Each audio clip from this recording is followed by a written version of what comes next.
what you have presented. If you have question, we'll ask you. If you have comment about your presentation, we'll make the comment. So just feel free. It is just for the purpose of sharing knowledge, for cross-fertilization of ideas. Do you understand? So it's not something you need to be scared of. Feel free, relax. Just, in a very lively mood, tell us how your practicum experience has been. I hope that is clear. Yes, sir. Yes, sir. Okay, it's all right. So let me begin. Oji Florence, is Oji Florence here? Yes.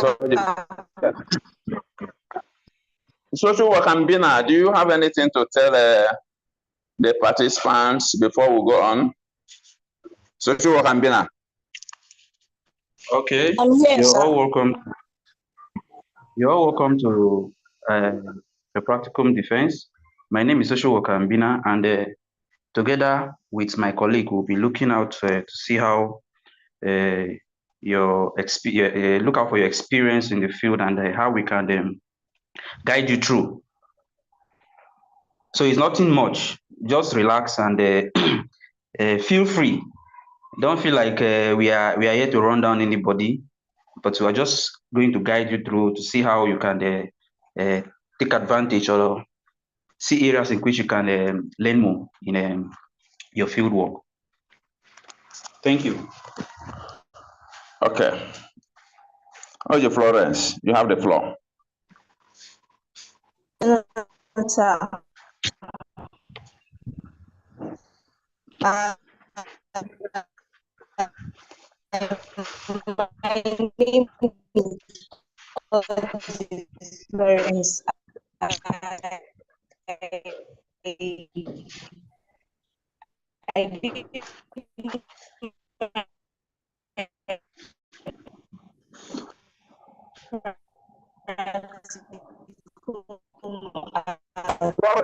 Florence, can you hear her?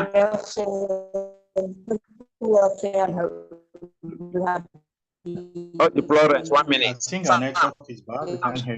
No, our network is bad. I can't hear. It's keeping sort of. And they have various departments, but the department I work with Florence, if you can hear me, can you pause? Child and Women Welfare Program. That's the department I worked in.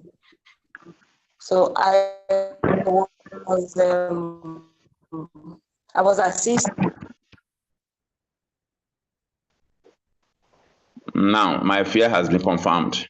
Please, Ogwinye Onyinyechi, are you there? Yes, I'm here, sir. Okay, you can take off from there, please, so that we don't waste time. All right, sir. My name is Ogwinye Grace Onyinyechi.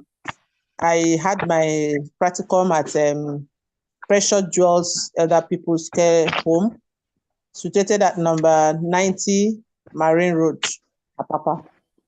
It was a wonderful experience in the sense that I've never worked with an old people before. So when I got there, I was welcomed. I had a great experience. The first day we had an orientation, they took me around, took me to all the wards, both the private and the general wards, where you have people that depends on how much you can pay and how much the fee is. So the private ward and the general ward all together. So after the orientation, took me around, told me their do's and their don'ts. I was assigned to a residence. From that day, we went out of the facility.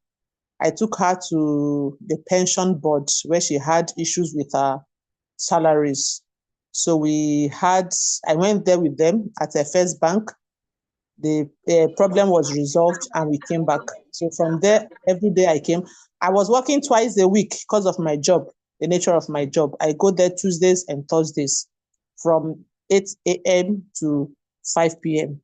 So I observed how their breakfast is served, how their lunch as well.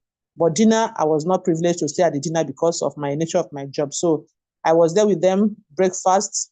Sometimes they give them pap, tea, and porridge yam or yam with egg sauce. Then lunch, always we swallow either amala or semo with other kind of soups, ewedu, or sometimes vegetable, the foriro and co. So sometimes I was assigned as well to go out of the facility to get what the residents would take. Sometimes I was also assigned to the kitchen to see how their meals are prepared. Then as well, check on their balanced diet also. So I was privileged to be in the kitchen. I saw what all they did, their kind of food they eat, and the way the residents were taken care of as well. So I interacted with some of the residents any day I'm assigned to work with any of them. So I came to know that some of them don't have anyone to take care of them. Now their kids are in abroad. They just brought them down to that facility to be taken care of. While some of them are sick, they don't want to take them to the hospitals. They brought them to the old people's home. I had an experience with a man who had a fall. I think he said he stays in Brooklyn, in New York. So he had a fall backways, and he had what is it called? Spinal cord injury. So instead of them taking him to the hospital, he was brought to the old people's home. And this man kept lamenting that he's not old, that his daughter should take him back to his home to be taken care of. The daughter insisted in US that he should stay there. The man keep complaining that he's not old. And when I asked him, Daddy, this one you are always complaining you are not old. Everyone here is old. How old are you? And he gladly told me he's 77 years old. I said, wow. 77 and you're not old. The man keep insisting that he's not old. And we laughed over it. I said, okay, no problem. I was going to talk to your daughter. She said, please, I should talk to the daughter that she wants to live here and all that. So a whole lot of experiences. It's wonderful. I enjoyed my practicum. I enjoyed the experiences, and I look forward to have more of them in future, if not now.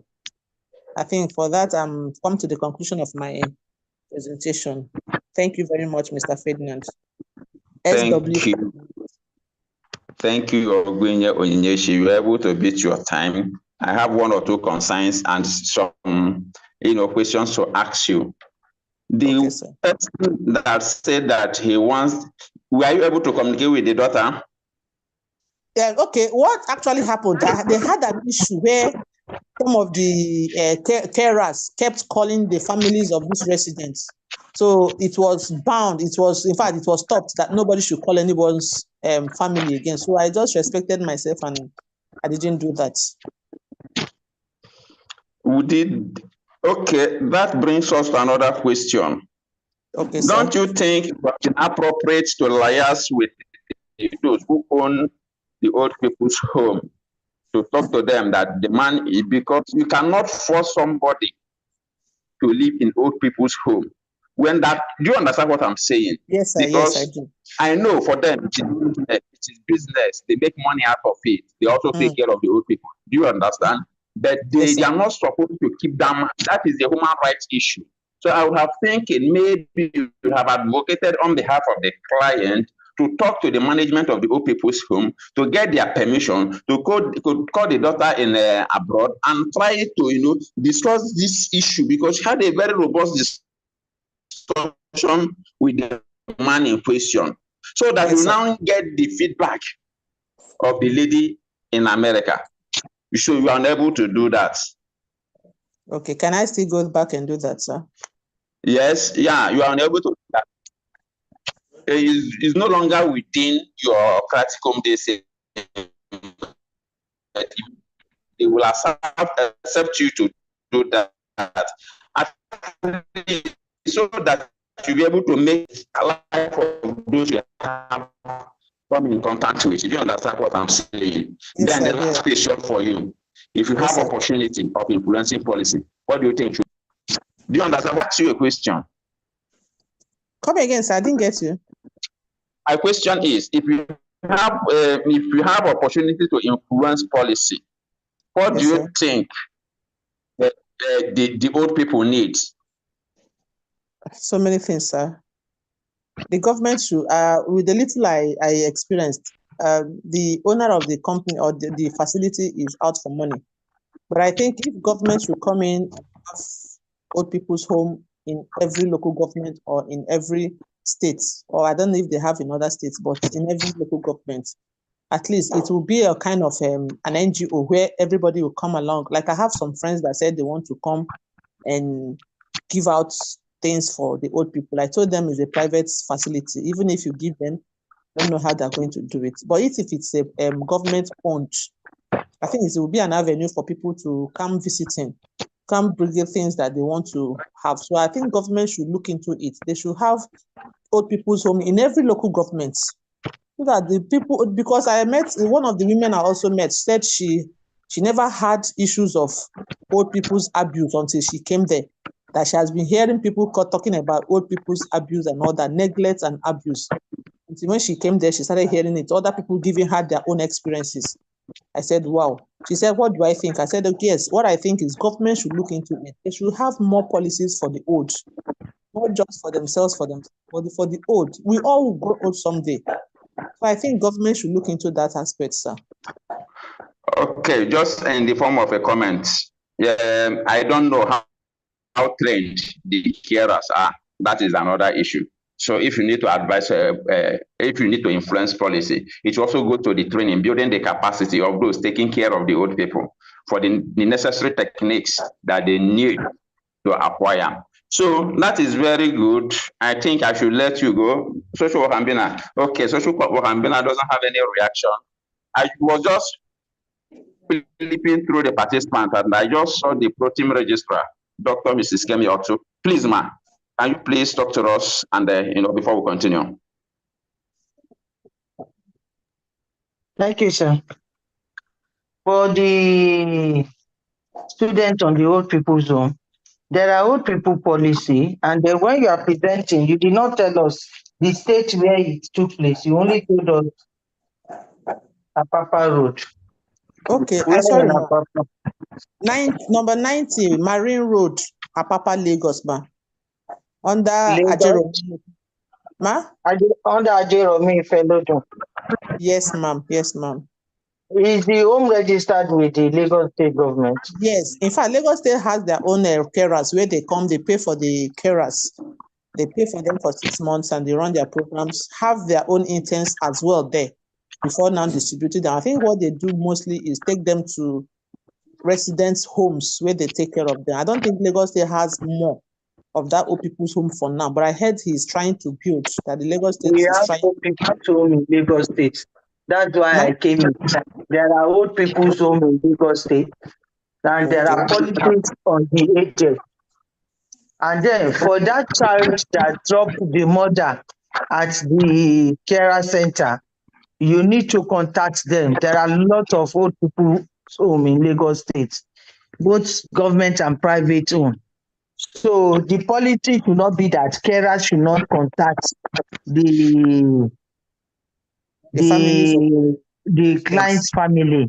So as a social worker and you know what you are doing, you could have discussed with them, because it's not everything that the agent needs that will be given to them at the centers.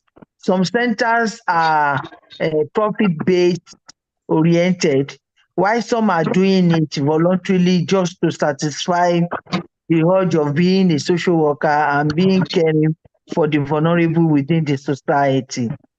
So I think you still need to go back to that place, please. Okay, ma'am. Discuss with the owner of the center on behalf of that your client. Yes, he could not see himself as being good because he might have been subjected to be in that confinement for over 20 years now. So discuss with the children and then get something reasonable for him. He might be having issue with his children. It might be part of abuse. It might be some other things that make him to be confined to that place. The children might even be in Nigeria and they are telling him they are abroad. So please try as much as possible to talk to the person and then get back to the man and let him be happy because he is now emotionally traumatized. Yes, ma'am. Thank you very much. Thank you, ma'am. God bless you. Okay, ma'am. I'll do that. Yes, ma'am. Thank you, the property registrar. Please, Oji Florence, is your network stable now? If not, we'll go to Mother Dugo or the machine. Okay, Oji Florence, you have the floor. Yes.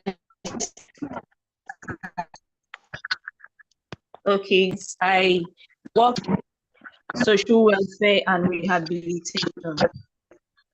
I was assigned to the director as the in one of the departments of the child welfare and women's welfare.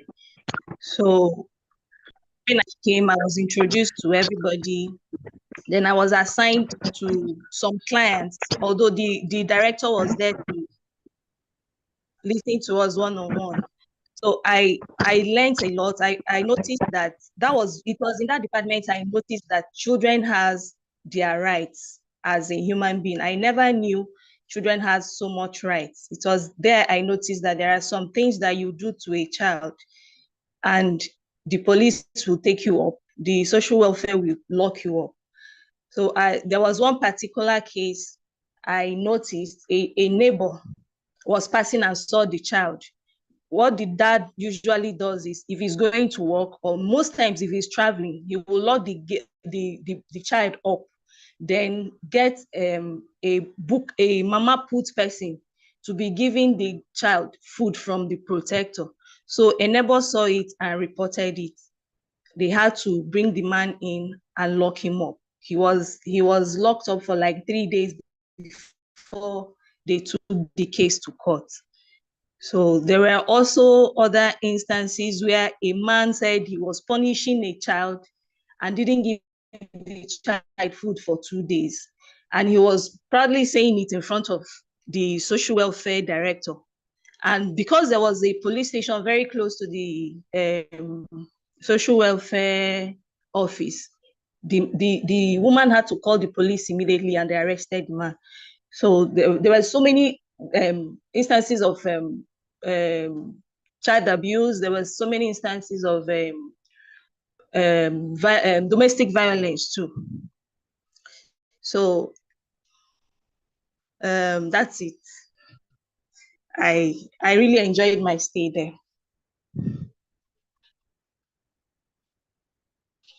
Hello. Which state did you do your practicum? River State. I did it in the secretariat, local government secretariat. Please be telling us the state, please. Oh, okay. Thank you. Thank you.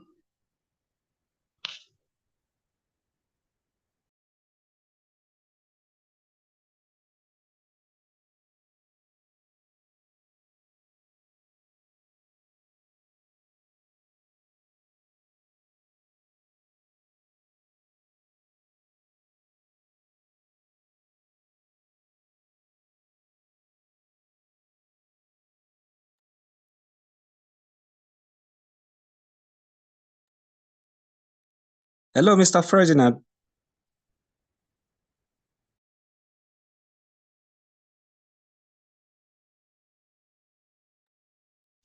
It's like his network is bad or something.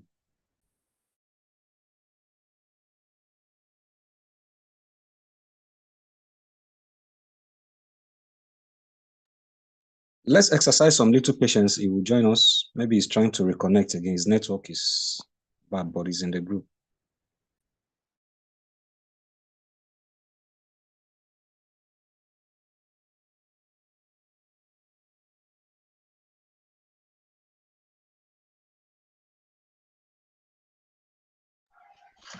So when Oji Florence joins, then I'll be able to ask some questions. We need to be working with that. I understand what you said. The point I wanted to make is that I wanted to introduce her into the Child Rights Act of 2003. If there is no way you will be working with children, you don't have knowledge of the Child Rights Act. And I was making the point that every child belongs to the state. the parents of the child are holding that child in custody for the state. That is why you cannot treat your child anyhow. So, Auntie Florence, are you back? Yes. Yes, I'm here. Yeah, you say you work with, from what you said, you work with the children. Yes, sir. So you don't know about Child Child Right Act of, you don't know about Child Right Act of 2003? So it was during this period of my social work practice I got to know about child rights. I never knew about that. Now, there is a way you design your reports that as a result of your experience working with children in Rivers State, you now knew that there is an act that protects the right of the children called the Child Right Act of 2003. Do you understand? So that we will be able to know the impact of what the practicum did in your training. You understand? The child right law has been reviewed, so Madam Florence, the child right law, the current child right law is 2015 now. Please go and read it. 2015. It's online. You can download it online. It's online. Okay. All right. Thank you, Florence. You were able to demonstrate to some extent that knowledge was gained by virtue of the field work practicum you did. But then there are some lapses. There are some areas I was expecting you to pay attention to. Like, for example, how can a social worker address those societal ills when it comes to child abuse? How can a social worker fill the gap in addressing those abuse that takes place in homes like that, where normally they're supposed to take care of children, but then they oftentimes they are being abused or taken advantage of, and what social workers or social workers in such settings, what they can do to address and even avoid situations where children who falls under this category can will be assisted not to be further exposed to harm, right? And then if you're to recommend or talk about a policy to address this issue, we're also expecting you to tell us that, okay, fine, this is why there is a gap, or this is why children still face these challenges. Of course, probably that's the reason why my senior colleague had to refer you to the Child Right Act, because if you're aware, if you're conversant with this act and the Child Right Act, you would understand the provisions and the position of the law and how the Nigerian society generally views children and what modalities are in place to protect them, and how you as a social worker can take advantage of this tool to render services to children who fall under this category. In all, I want to say thank you, but like I always say to my students, fieldwork practicum is not the end. In fact, if you ask me, you now have a space, a place where you can even volunteer to keep progressing. And the fact that you identified with that NGO or that care home for the children, it shows that you're interested in providing services as a social worker, rendering services to children. So it won't be out of place if you still find time to go there to know how you can assist yourself in or in developing your capacities as far as rendering services to children is concerned. Thank you. Thank you, social. Yeah, thank you, social worker Mbina. Mmadụ Adugo Odinachi Nnanne. Are you here? One, sir. Okay. I'm here. Okay, Good afternoon, sir. Yes, sir. So, all right. Yes, sir. Good afternoon, sir. Good afternoon, everyone. Good afternoon. My name is Madadugo One Odinachi. I had my practicum experience with the Little Sisters of the Poor Home for the Elderly. It's at number 52 Ufoma Street, 1, Enugu State. So on getting there the first day, which was on the 21st of May, I was introduced to Reverend Sister Francesca, who welcomed me and handed me over to Reverend Sister Mary Jane, who was my supervisor during my stay there. So she introduced me around. I met the residents. They are much there. They are up to 40 plus. So it's 8 to 9:30 a.m. So since I got there early, so I was able to join them in dishing their meals and getting them fed, because some are too old to feed themselves. So I also observed how some of their food was blended and fed. So I after that, we always either take them around the compound or assist them to the restroom, or just put them in their sitting room where they have their siesta, their prayers, or just play music and dance for those who can still stand and dance. So I was able to observe that some of them have not left the door since they came in. So I spoke with the Reverend Sister in charge. I took some outside for fresh air, and we walked around and got back in. So I did that several times just to help them. After that, we have our afternoon meals, and I helped in cleaning their rooms, their restrooms, and observe other activities happening there. So there was nothing much, and the only problem I encountered there was a death of a resident. It wasn't easy, but we pulled through.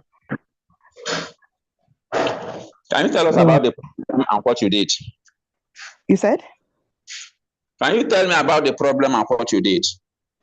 Okay, the problem was the death of a resident.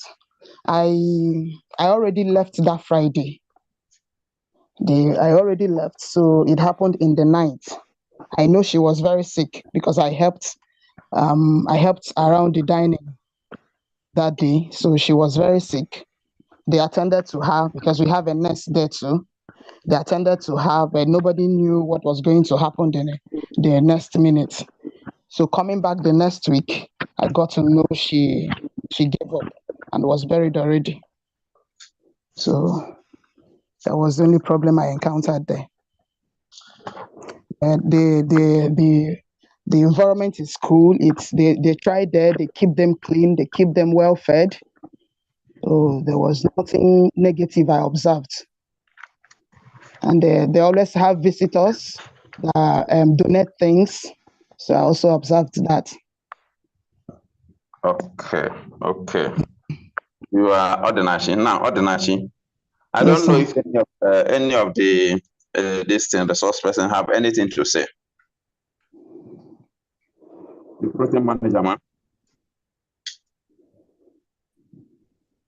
The protein registrar, have anything to say?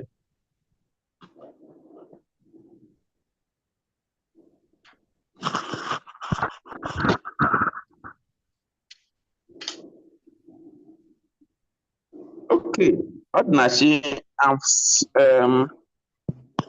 in as much as I will not want you to manufacture what you are going to do in old people's home, the summary of what sir. you are, the summary of what you are able to tell us here is that you just engage in some domestic chores, take them out, feed them.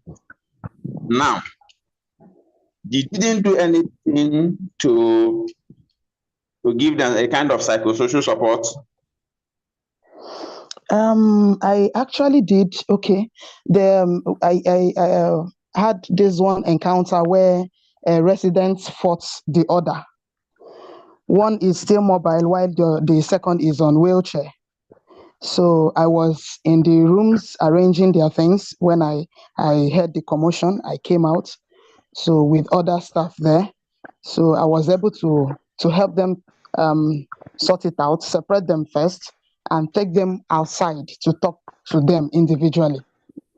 And after that, I never experienced such thing again.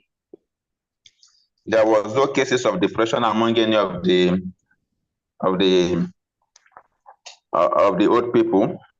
No, there was none, because they always give them this opportunity to have fun, like the playing of music, the dancing, and all the rest. So I never experienced that. Yes, old people's home, Little Sisters of the Poor, incidentally, is one of the places I did my orientation as a first year social work student. I knew that place very well. I want, Yes, sir. yes, is there no skill acquisition that they engage in for the old people to get them busy? Yes, I asked, and I saw pictures too of people coming in to teach. I mean, engaging the old people with skills. There was a time they were doing weeping, you know, trying to. They have stopped. I can hear you, sir. No, no, they did not stop. Okay. So it's still in But progress. I never saw any. I asked the sister in charge. Okay. Yes, it is. Your duty was as just going 3 times a week. Yes, sir. Social work Ambina. Okay. Thank you very much for your presentation. I was listening to you. While listening to you, I just had this question in mind, and I would like you to react to it. With your experience from that place you went for your field work, what do you think is the role of a social worker with the elderly? What is expected of a social worker in working with the elderly? And are these services limited just to the old people's home? Please let me hear your response.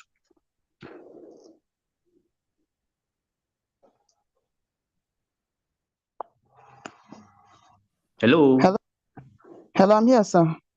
Did you get that? No, I did not. Please. Okay. What are the rules of social worker, or the social worker's role with the elderly? What is expected of a social worker while working with the elderly? To be their advocate, sir. What are you advocating for? When they are not treated well, when they need a voice, you be their voice there. Okay. When there are things they cannot do on their own and they need your help. Okay, that's where I really want to come in. You know, sometimes in this part of the world, they've limited social work profession or practice with the aged to providing care, right? Care in terms of helping them be changing diapers and the rest. No. So there is, while we render care services to the aged, like you rightly say, we also advocate for them. And why do we advocate for them? Who do we need to advocate for? As in, how do we go about advocating for them? For example, there are a lot of challenges that expose, or a lot of happenings today that expose them to further harm. These persons have been working for a very long time. We know of instances where after retirement for a period of 5-10 years, the government will not even give them their gratuity, and as such, they won't even have, will I say, the money or the resources, the ability to access healthcare services, and that's what results to most of them slipping into some severe or chronic health illnesses. And we need to advocate for them. We need to call the attention of policymakers. We need to call the attention of government.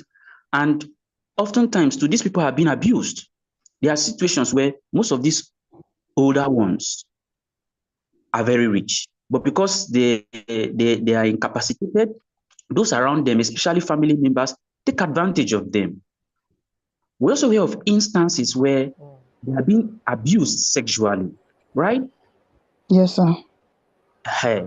In fact, there is this case of a young man that raped an old woman, and when he was asked, he said it's the work of the devil. And further probe or further investigation made us to understand that it was for some kind of fetish, for some kind of rituals or whatever. So we try to work with, as social workers, we work with the agent to try to avoid a situation where people can take advantage of their situation.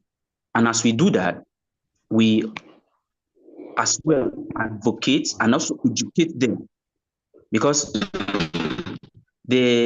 of their health or their situation, they are exposed to some certain health risk that we need to create awareness or help them understand, so that they can, once they have this knowledge, they'll be on the know-how to manage their situation, right? Yes, sir. And your presence there in this environment too will also serve as a kind of you be like a watchman, because you're not, social workers are the only ones working with the aged in elderly homes of this nature. For example, oftentimes we have doctors, oftentimes we have their caregivers and the rest, right? Depending on peculiar challenges, we can engage in what we refer to as case management, try to bring to the fore or to the table resource persons that have what it takes to address their peculiar challenges. Some of them are abandoned, some of them are there not because they don't have money. So based on their different challenges, we know how to put set modalities in place to address them. So it's not just about going there to render care services, to change their diapers and the rest. No. So you try to see how you can help them. Okay, sir. Thank you, sir. You need to up your game. Agent Alice. Sorry, yeah, social worker Ferdinand, sorry, sir. Yes, sir. Dayo. All right, sir. So I just want to chip in one or two things. Okay. Yeah, like Odinachi, when he was giving a report about the people that were resident in the facilities,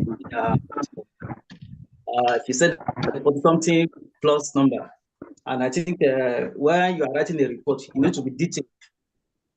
You understand?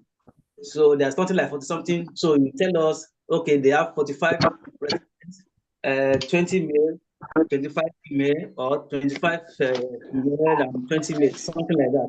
And when one pass up to, you know that, okay, from that 45, they reduce to 44, or within the period she was there, if there's any increment, I mean, if there's any increase in the numbers of residents or not. So I think it's very, not only for her, I think for others that will still present after. So details information is very, very critical when writing a social work report. I think we can move on from there. And again, I just want to know they should not limit themselves to this practicum alone. I think if after the program, they can always go back to where they did their practicum, at least for them to continue developing themselves. Who knows, tomorrow too, can have their own NGO or their own facility. So they should not limit themselves to this practicum, like, okay, maybe I'm done with the practicum, so that is the end of everything. No, always go back to volunteer. As a matter of fact, something is all about pro bono services. So don't put money forward, put service forward, put your profession as a number one. So that's my own assumption. Thank you. You're right, sir. Thank you very much. I'll do that, sir. Yeah. Agent Alice, and we have you. Yes, sir. Yeah, before you continue, just wait. Before you continue, yes, social worker, Dr. Pere is here. Dr. Tere, can you please speak to us?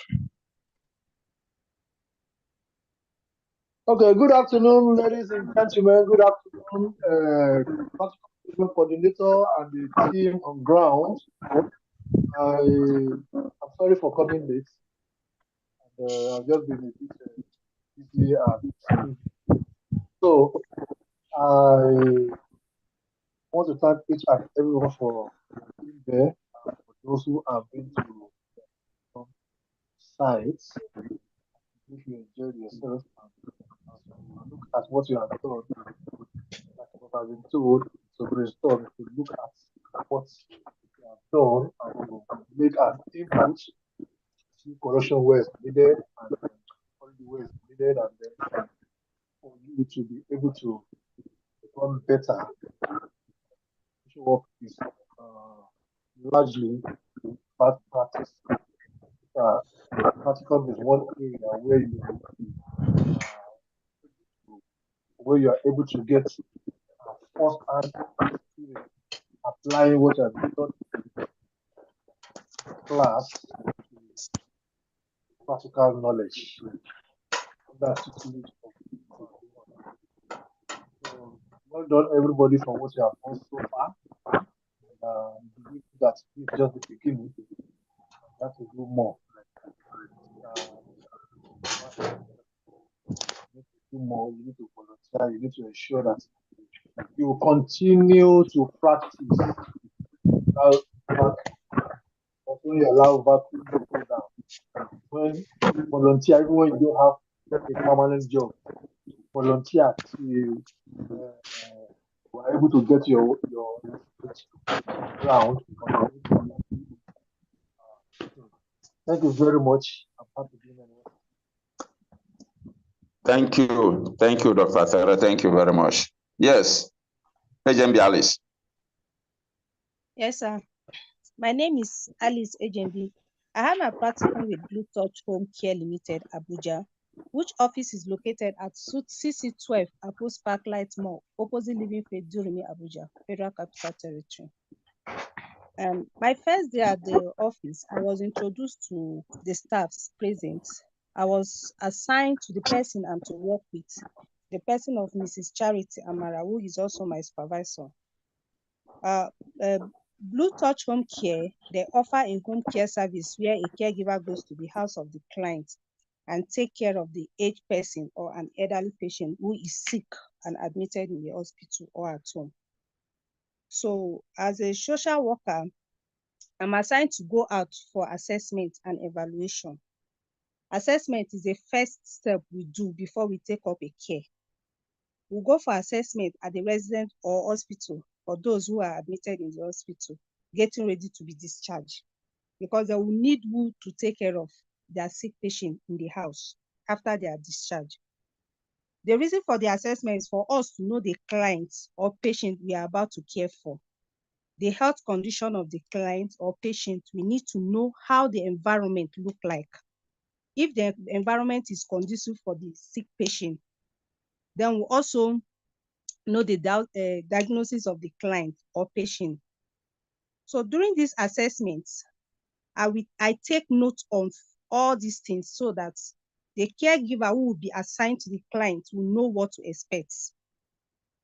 This assessment also helped me to gather information about the clients, like the name, the age, and even the size of the clients or patient.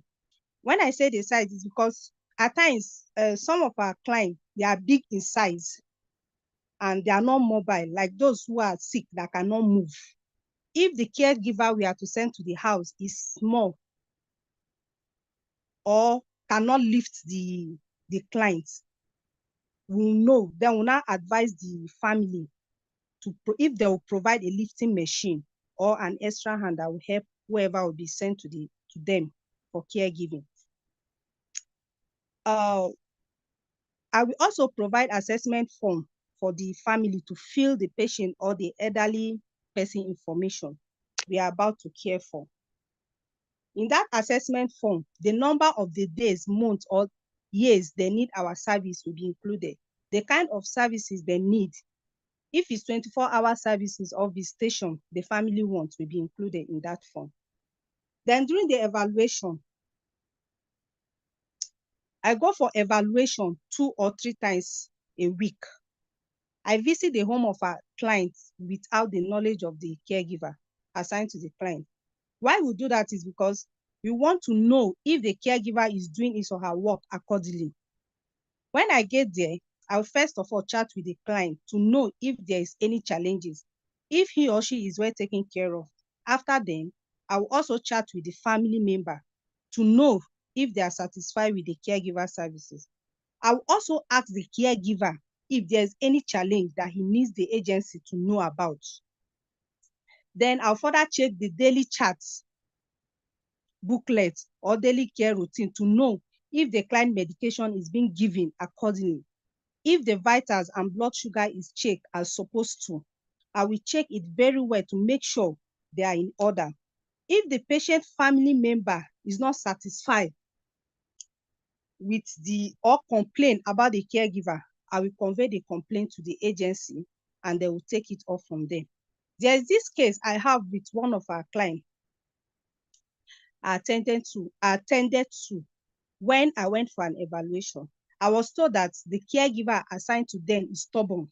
He doesn't give their daddy attention. He's always on his phone or reading Bible. There was a particular day after feeding their aged father, he left the dishes there. And when the family member asked him to remove it, he gave them a deaf ear. They went as far as snapping it as evidence because when I asked the caregiver, he denied it without him knowing that there's an evidence. So I advised him and I asked him to apologize to the family. He refused to apologize because he's still claiming that they laid false allegation on him.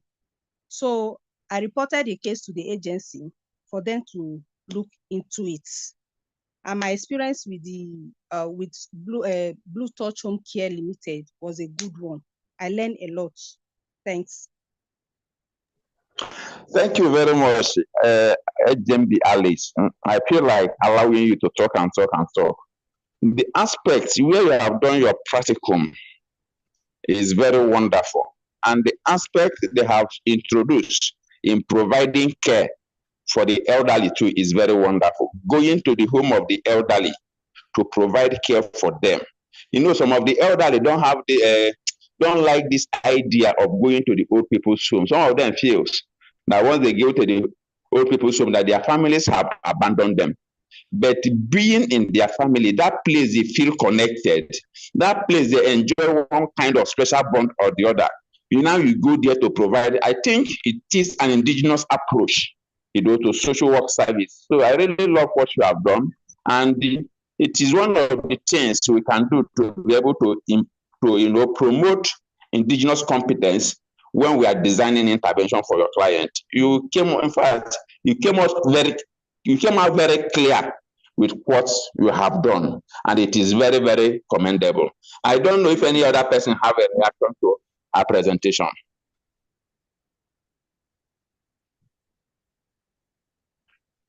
Social work and dinner. Okay. Alice, well done for a nice job. But I would like to know how many days do you go? How many days in a week do you go for go to field work in that agency? 3 times in a week, sir. Okay. Please, I want to appeal because I heard you saying that your experience there has exposed you to a lot. If possible, even after your field work, if possible, continue, even if it is once a week. Okay? Even if it is once a week, right?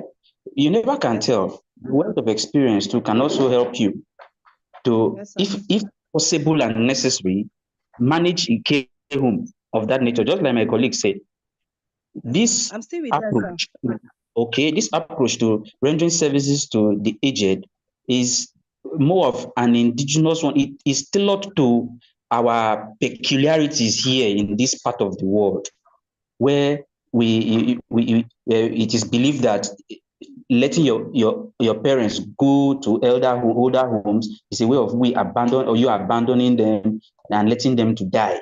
But this one, it's better because you go there to render services in their various houses. But then I was also trying to imagine the situation that led to you reporting your other colleague. You know, in as much as we too as social workers can take advantage of our clients or the aged, right? They can as well take advantage of us. I know of a situation whereby there is this particular old woman. Whenever they cook for her, even if they give her meat, she will say, whenever the family, the relative comes to check on her, she will say, since for the past 2 weeks, they've not given her meat, that they don't used to give her meat. And the relatives will be angry, will be feeling like, we give you a lot of money. Why won't you make a good meal for my mom and the rest? But that's not the case. So what I'm bringing this up is that sometimes we need to watch out for things like this. The fact that they are complaining, or the agents are complaining, is not enough. I agree with you that in this case you took it up because you had evidence, fine. But sometimes you also need to probe further to get factual information without indicting or indicting your colleague. Okay, thank you very much. I appreciate your presentation.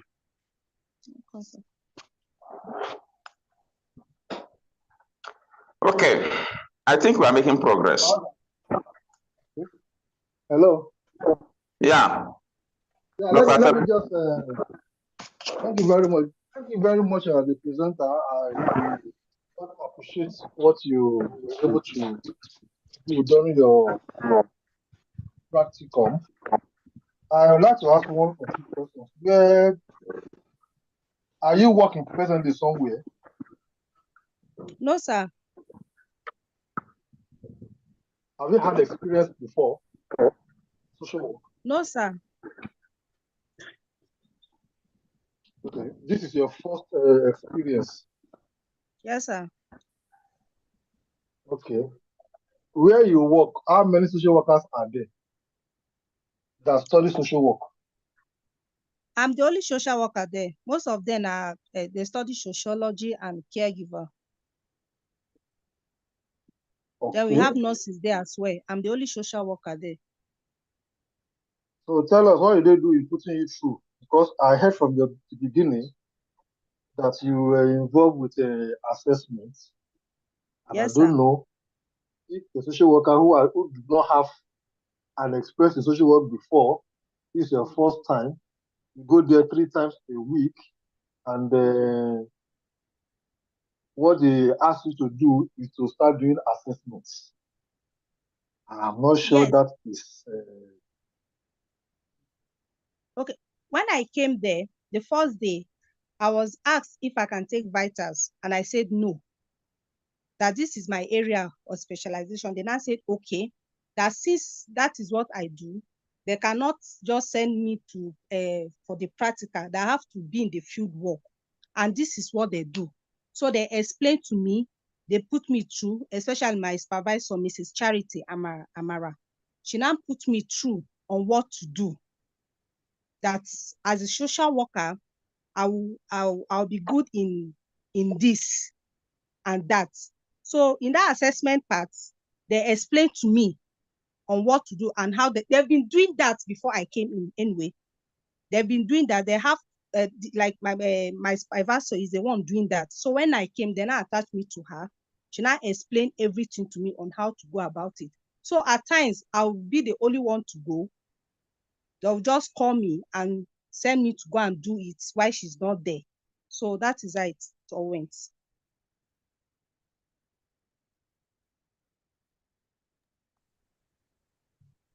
Okay. Hello, sir. If you were you, did she do 1 or 2 assessments mentoring you to do that? Just, is it that she just explained to you? No, she lectured me. She lectured you. Yes, sir, she did. After the lecturing, you now started assessing. No, what is not that I start assessing, sir. You know what they do there is that, like, okay, when I went there, there was a day I was asked to distribute flyers to some of the hospitals, because in that hospital there are some No, we are people that talking about take their. assessing, not the issue of flyers. Yes, I'm trying to. I'm getting there, sir. No, when they call us, they will call from the hospital when they need the service of a Blue Touch home care. They will now call. So what we do first and foremost, we'll go to the place. We'll now assess the person before the person will even make payments to the company. We'll assess the person to see if we can take the job or not.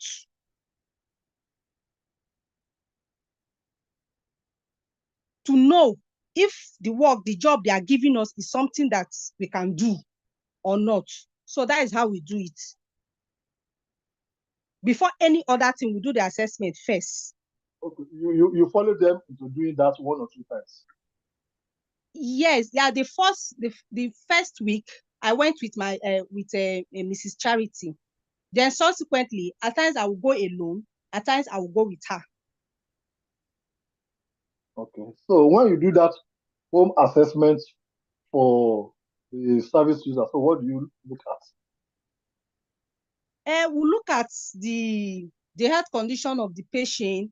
If the patient is diabetic, if the patient is dementia, then at times we want to know if the patient uses diaper or not. We want to know the condition, generally the health condition of the patient, so that as we are sending caregiver to the house, the caregiver will now know what he or she is going to do in the house. Because after the assessment, we go to the office. Then whoever will be going there will now explain to the caregiver they were assigned to the house what the assessment we did there, for the caregiver to know what is going to meet there. That is it, sir.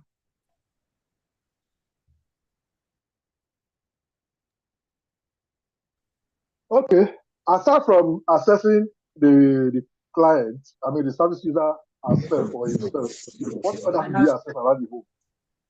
Sir? What other things do you assess around the person, around the service user? Yes, like for example now, like the other the one of our clients went to assess the hospital. They called us in the hospital. He was about to be discharged.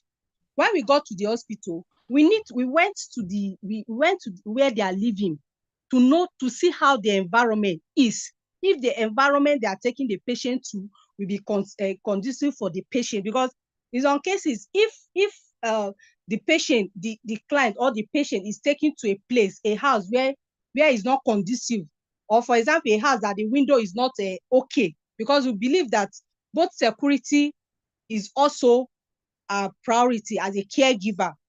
We'll go to the environment to assess to the house and the environment to see if the environment is conducive for the patient that we are about to care for. If it's not, we'll now advise the family to do something about it. Let me give example of in a situation whereby the patient we are going to care for, if the room the patient is going to be sleeping, the window is not in order, we'll advise the family to do something about it, because if the window is exposed, it's not going to be good for the patient's health. So accessing the environment, these are one of the things we'll do. If the environment is neat, if it's conducive, if it's safe for the clients, it's part of the assessment we'll do also. Okay, thank you very much for your answers. I think I'm okay. Thank you, sir. Yes, at least there is enough evidence that you went to the field and you did the work. Okay, can we push ahead? Adenuga Adebukola. Is he here or she? Adenuga Adebukola.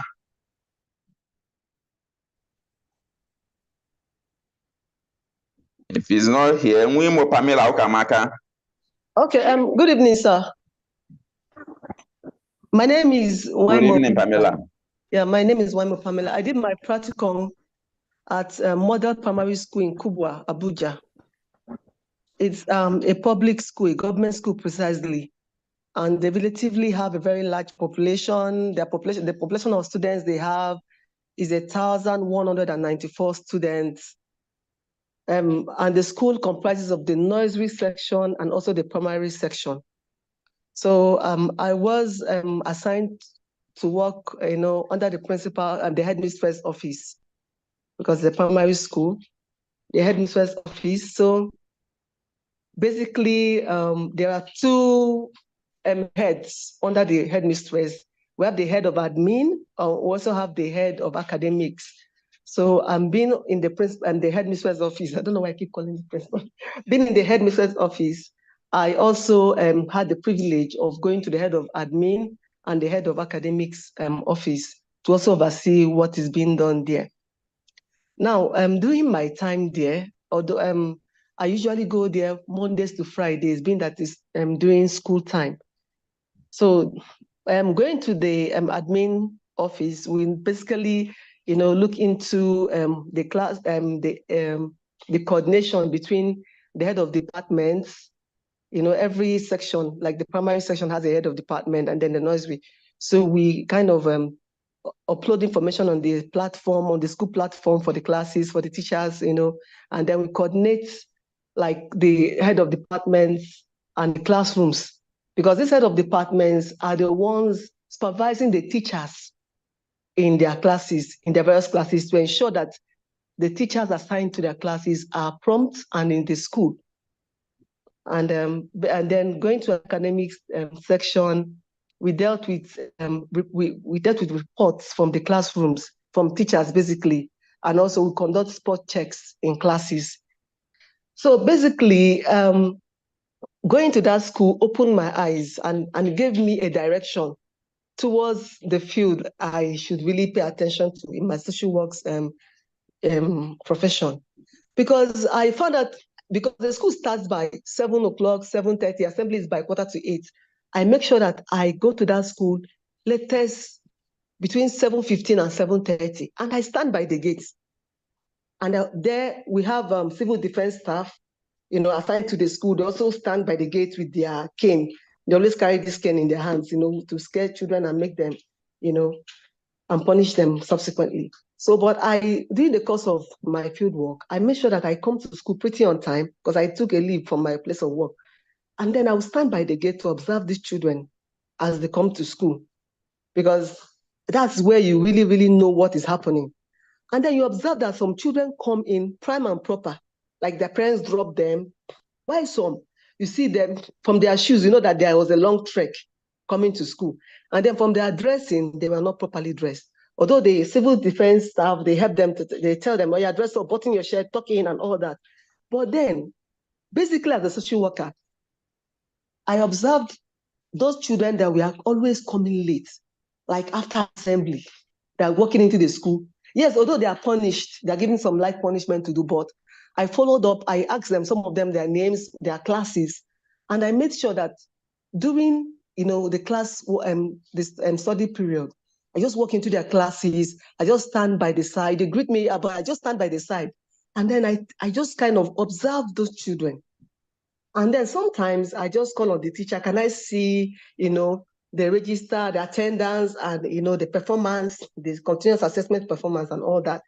But there are some particular cases like that I observed. There's this particular student, a girl child. She's between the age of, I think, 14, 15. She always comes to school around 9 o'clock. So when I noticed her, I kind of stopped after the punishment. I just followed her to her class. And then I accustomed the class teacher. I said, okay, this child is like, I've noticed for some days.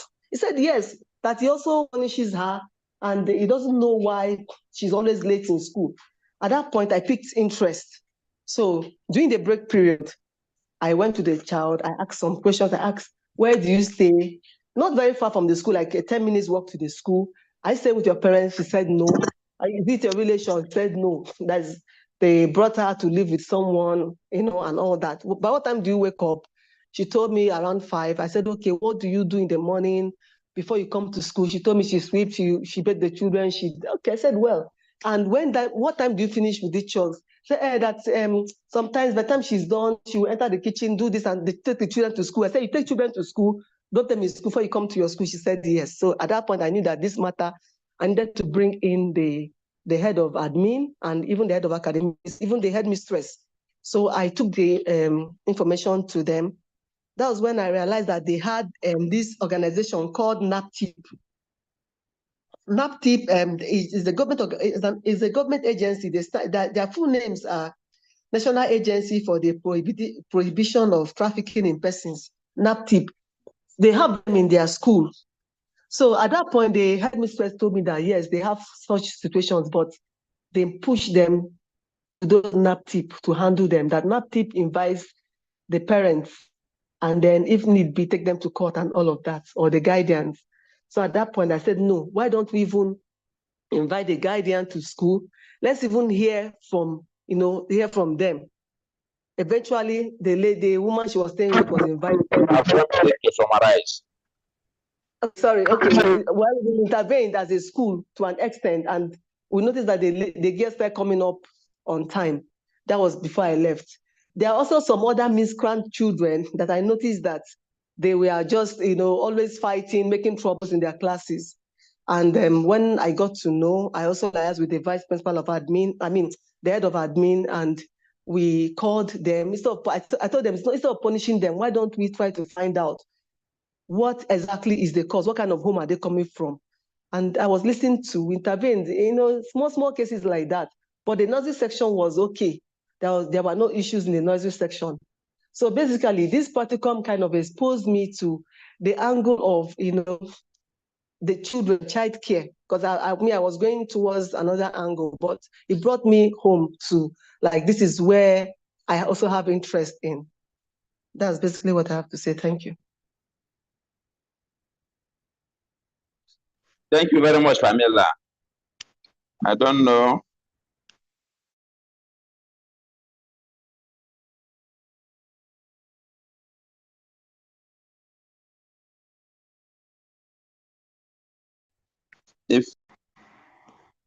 Please, can you hear me? I can hear you, sir. I can. Yes, I'm asking if any of the facilitator has anything to say.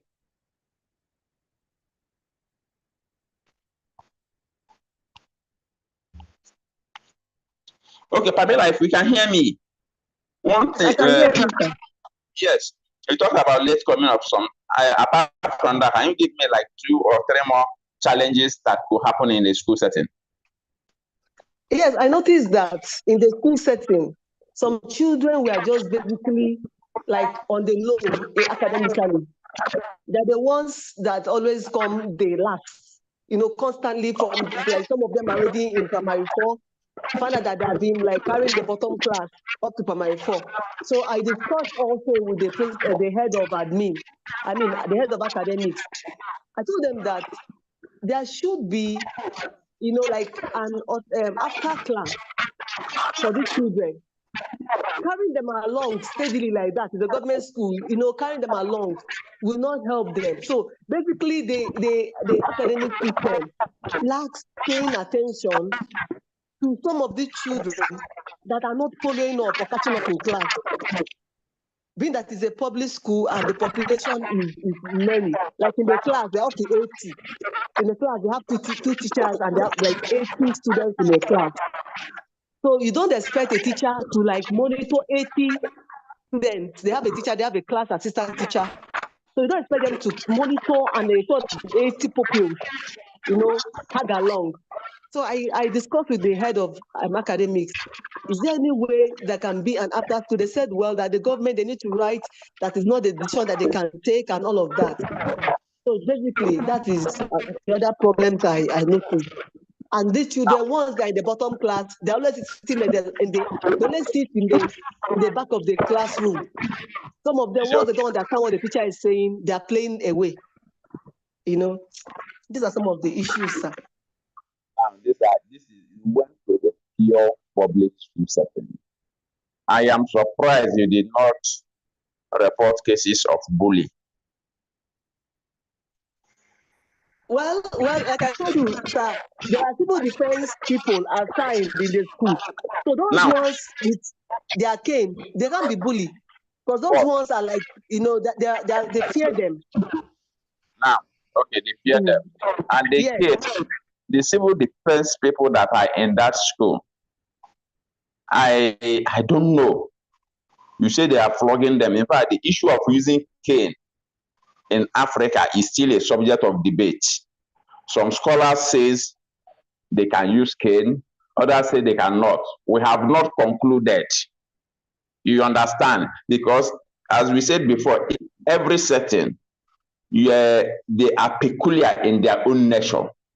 But I'm just looking at, did you make effort to make sure that the civil defense people with cane, that they don't use their place of authority to begin to abuse the children with their cane?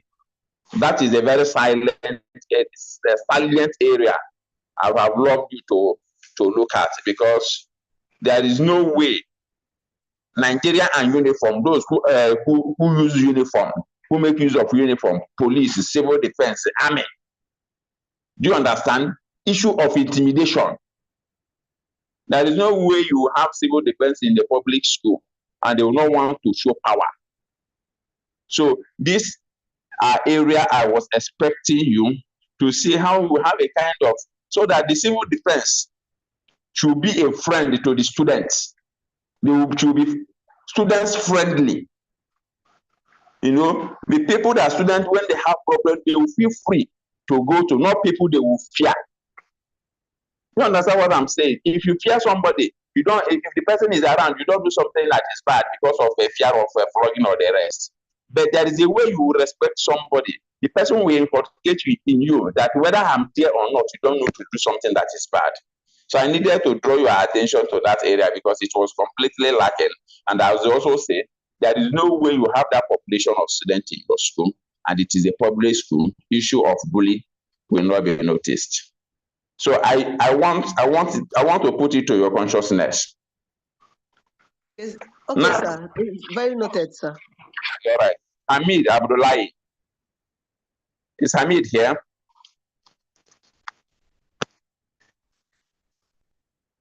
Hamid Abdullahi. You are not here. Odunayo Abiola. Odunayo Abiola, are you here? Good afternoon, sir. Yes, sir. Yes, sir. Good afternoon, sir. My name is Odunayo Abiola Oluwabusayo. I did my practicum at the Office of the Public Defender, Lagos State Ministry of Justice. I took my lecture to the head office on the 10th of May, 2024 at Inu Road off Funshaw Williams Avenue, Stadium Hotel Bus Stop, Surulere, Lagos. I met with Mr. M. Otenera, and I explained the purpose why I'm there, that I want to do my practical. Immediately, he picked up. You understand what I'm saying? So he now told me that, where am I coming from? I told him I'm coming from Ikorodu. He now said they have branches at Ikorodu. And I said that would be better, that I would love to work in that branch at Ikorodu. So I was to communicate with Mrs. Akini Adejoke. So I called her on phone and she told me that she will be in the office. She normally be in the office on Monday and Wednesday. And I said, okay, ma, I will resume on Wednesday, which is I resumed to the office on the 13th of May, 2024. So I'm the office address at Ikorodu is Candy Johnson Court House, Itailewa, Ikorodu, Magistrate High Court, Lagos State. So when I get there, I was sitting. So I've not met her in person before. Immediately she came in, she came out, now, are you Abiola? I said, yes. Okay, she took me in. I met with the head of the department, which is Ms. Salako, and other lawyers. And she introduced me, I'm going to sit, and also introduced me to the admin. So I sat down. Immediately, she told me we have mediation. So immediately, she gave me one paper that when we are having mediation, that I'll be jotting. I said, noted, ma. So I have my own diary with me. So immediately, they called the two people in. Okay, they introduced themselves, and immediately she introduced me that this Miss Abiola, a social worker. As the moment she said she's a social worker, I feel honor in my mind. I was like, finally, me too. I'll become a social worker. So immediately I was jotting. They said that they are going to have a petitioner and respondent. That the person that complained is called petitioner. The person that they invite will be called respondent. Immediately I jotted down. At first, I was jotting it in my own diary. So when we're not done with the mediation, she now asked me, where is the paper that I jot? I was like, I jot it in my own diary that I would transfer. He said, no, next time, when she gives me paper, that I should normally jot it in the paper. And I said, noted, ma. So the next mediation we did, immediately I jot it inside the paper. But what I noticed most is we did mediation a lot.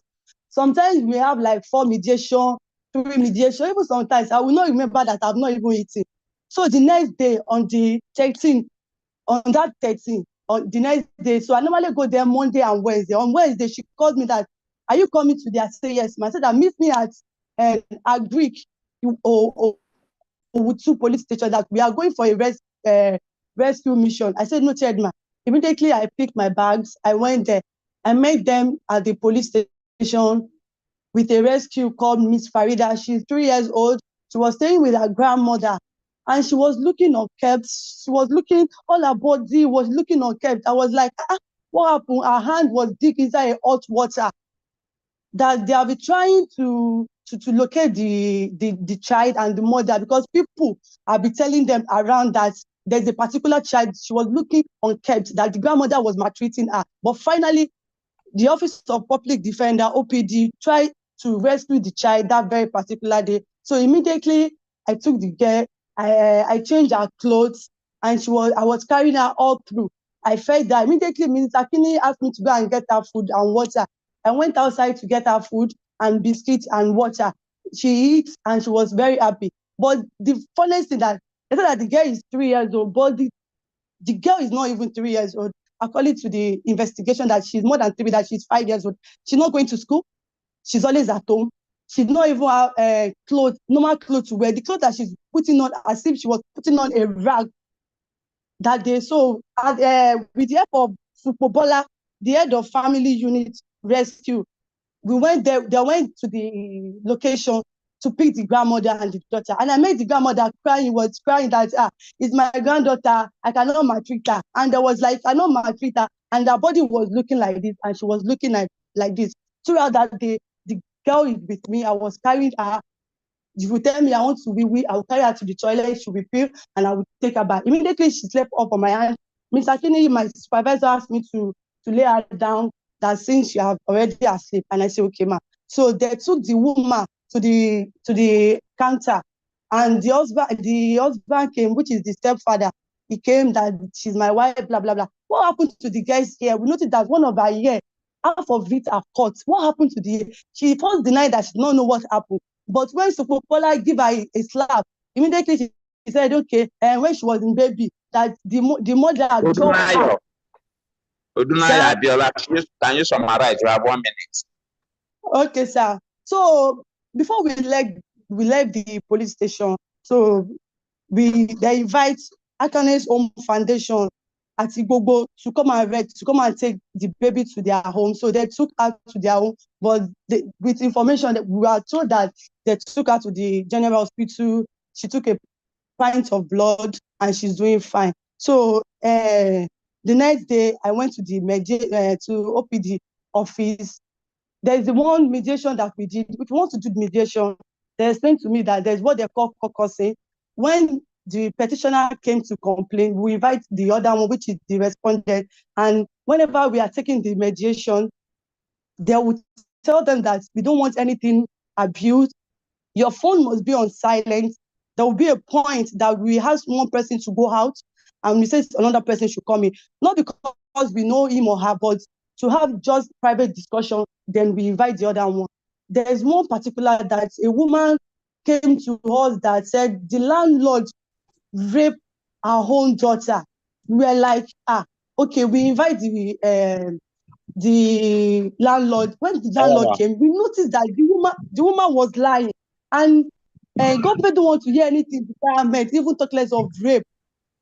So what I noticed is that, sir. Thank you very much. Can we have you? Thank you for your presentation and for sharing your experience with the place you work with.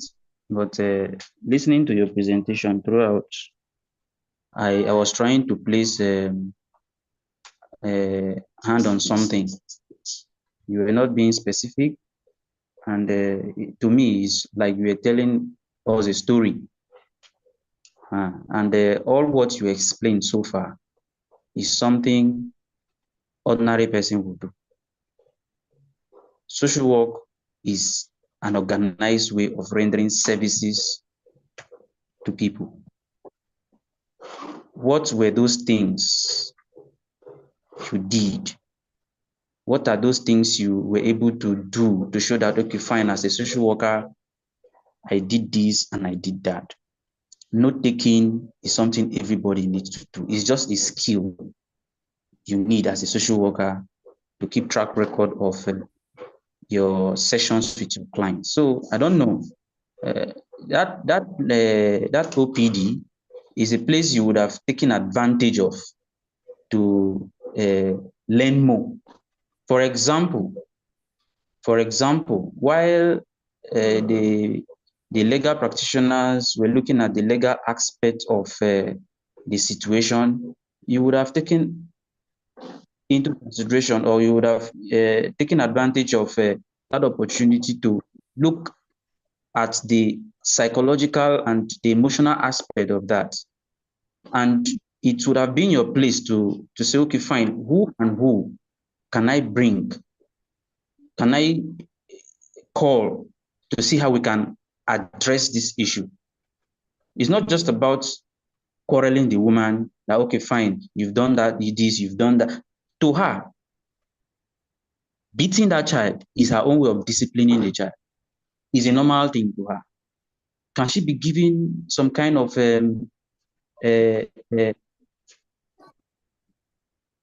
attention or intervention that would help her unlearn that attitude of beating the child as a way of correcting the child? That was missing in throughout your presentation. And I was expecting you to say, okay, fine, this was what I did to help alter that behavior. And for the child too, it is possible the child will be feeling emotionally depressed, disturbed, worried, and the rest. What did you do to help that child not to be clouded by that experience?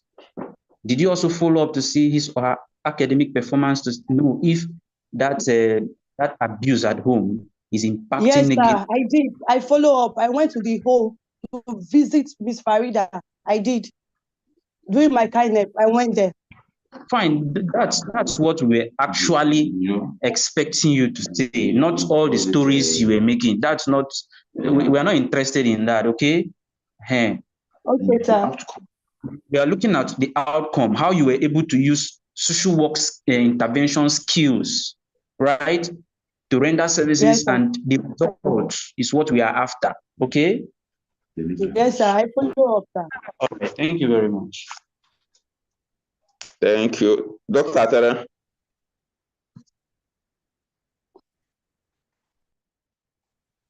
Okay, thank you very much for what you were able to learn at OPG. I believe more can still be done. But at the end of the day, you still need to learn more on the operations of OPD, because it's very, very important. Especially if you are somebody who wants to be based on child care and protection.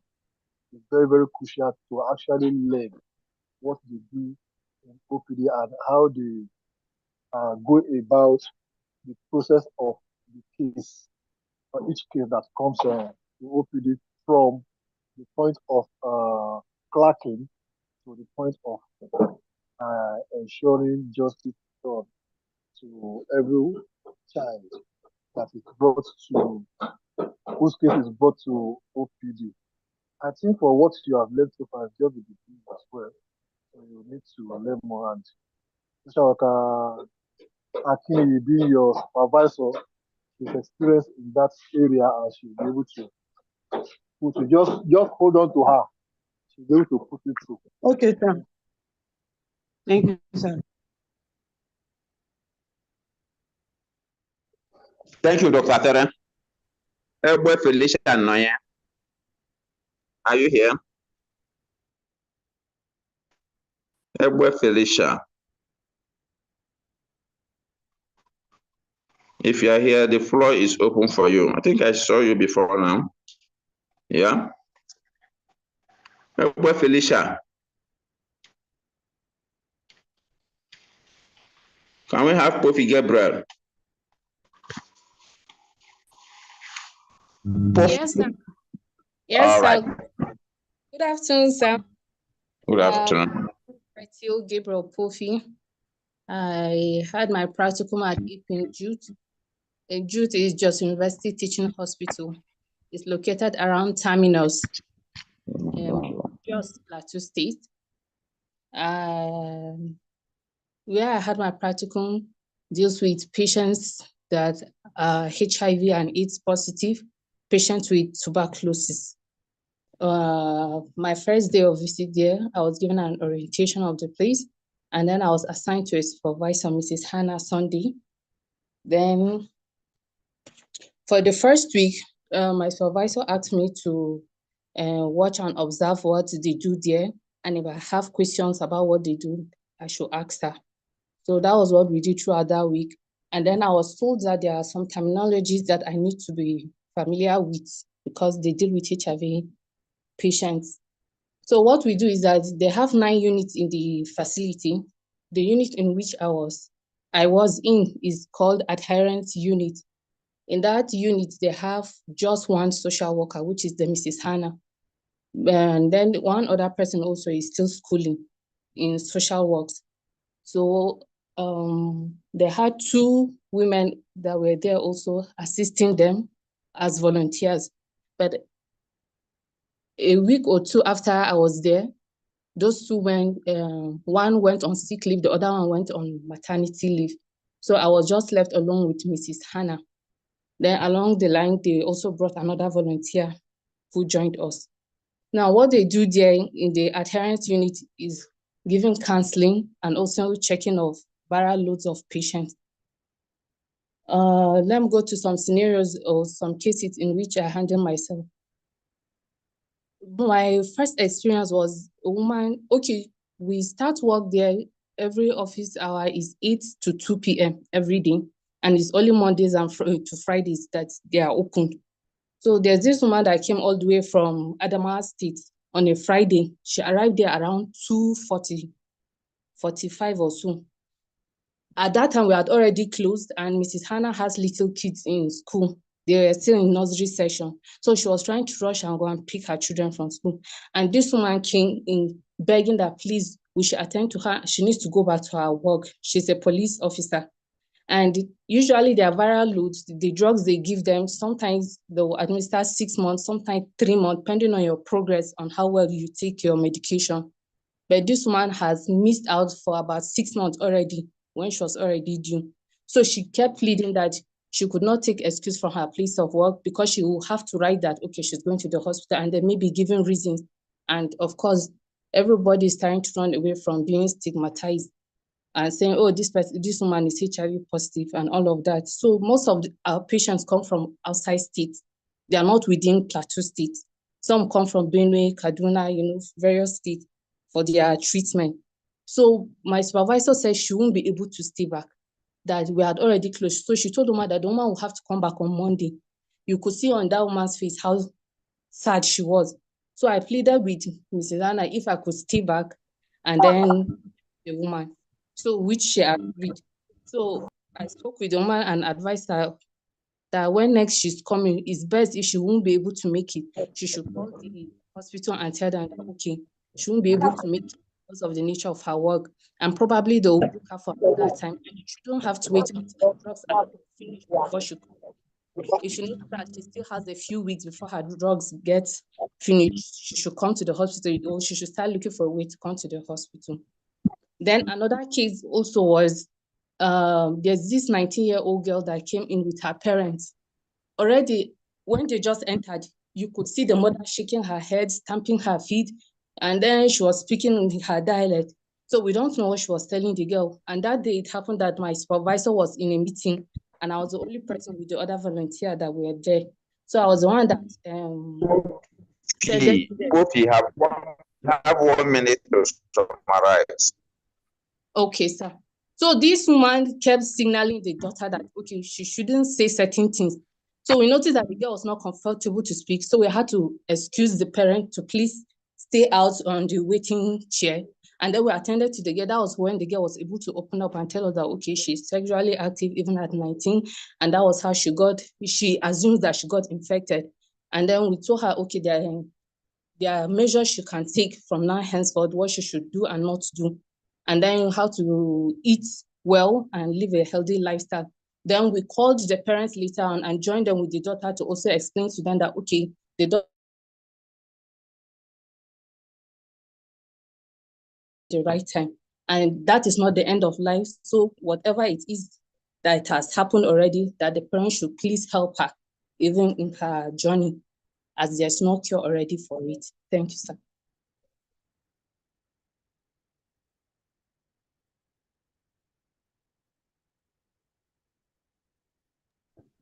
Hello. Okay, Poppy, you are done. Yes, sir. Okay. Any reaction? Dr. Tere?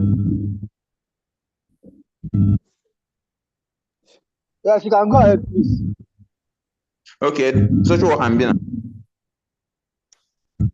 Okay, Puffy. Yes, sir.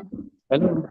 Yeah, it's quite true that because of the issue of stigma, some persons would prefer to come from afar instead of taking this from within. They think this should are to address that, ensure that these persons are not being stigmatized and they have constant access or regular access to that the antiretroviral drugs. Is there anything they are doing to address that? Sorry, I didn't get that.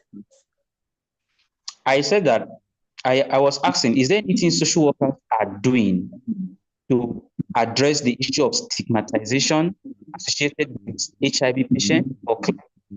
And most of them do from distance to accept that medication. Is there anything you're doing to help them have access to that? Yes, sir. People that are coming from afar, we advise them instead of coming like crossing 4 or 5 states before getting to Plateau. Say, like in the instance of a woman coming from Adamawa, we advise that, okay, we can give, said if she's having trouble with that, can't we make the journey a little bit better for her? Maybe she will be attending a clinic in Gombe State instead of coming down all the way to Plateau State. So those are some of the options we give to them. And for those that will miss it on their medication because of the nature of their work or one thing or the other, we advise them that they don't have to wait completely until their drugs are finished before they come in. Once they notice they have some time left, they should start making plans to come in.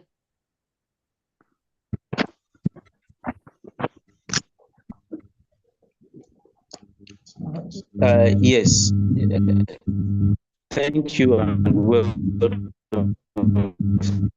for that. But there's something we call. Can you hear me? there's what we call transparency. And in rendering services to our clients, we try to avoid exposing them to and establish one that HIV and stigma cannot be separated for now. So what you can do, what you expected while we are working on people's psyche to have a different view of HIV. Hello, sir. I wasn't getting You have the detail. Can you hear me now? Yes, I can hear you now. Okay, Yes, I was saying that the issue of HIV and stigma is something you cannot separate for now. While we are working on people's psyche to adjust their and perception what HIV, there is something you can do now to assist, have access to it, especially medication to bring down the viral load. You have her address instead of suggesting to her to go to that place.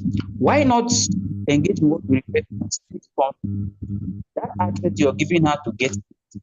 You can as well try to reach out to that facility and say, look, fine, there is a client within your environment that prefers to come this far because he or she is shy of coming to your facility. Is there any this address, an organization here in Enugu, Twinning for Health? What they do is they even take this medication to the houses of just the houses. So while we work on people's psyche, we can as well put modalities in place or take practical steps to see how we can assist them too by taking this medication. Not just necessarily waiting for them to come or even advising them to go. They are aware of those facilities and they still choose to come to JOS. So if you now tell them to go back, you're in a way telling them, okay, fine, go back to that place. And what if they don't go? And you will see the issue of inconsistency will now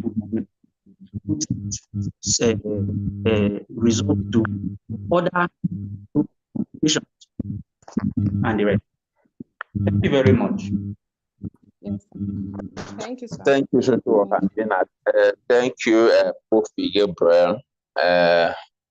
You have done well, and working with HIV patients is always very sensitive. As you are upping your game, you are also looking at what can be done to make service delivery better and easier. Clapperton Pomfa. Clapperton Pomfa. You have yes. Good afternoon, sir. Yeah. I am Clapperton Pomfa. I did my practicum experience in Ningi Local Government Secretariat, Bauchi State. It was quite an experience on my part, comparing with the theoretical aspect of the course. It did actually increase my understanding when I was exposed to clients' one-on-one discussion. And I made to understand that I actually create impact on those clients we have contact with. So when I went to the local government secretariats, I was assigned to Mr.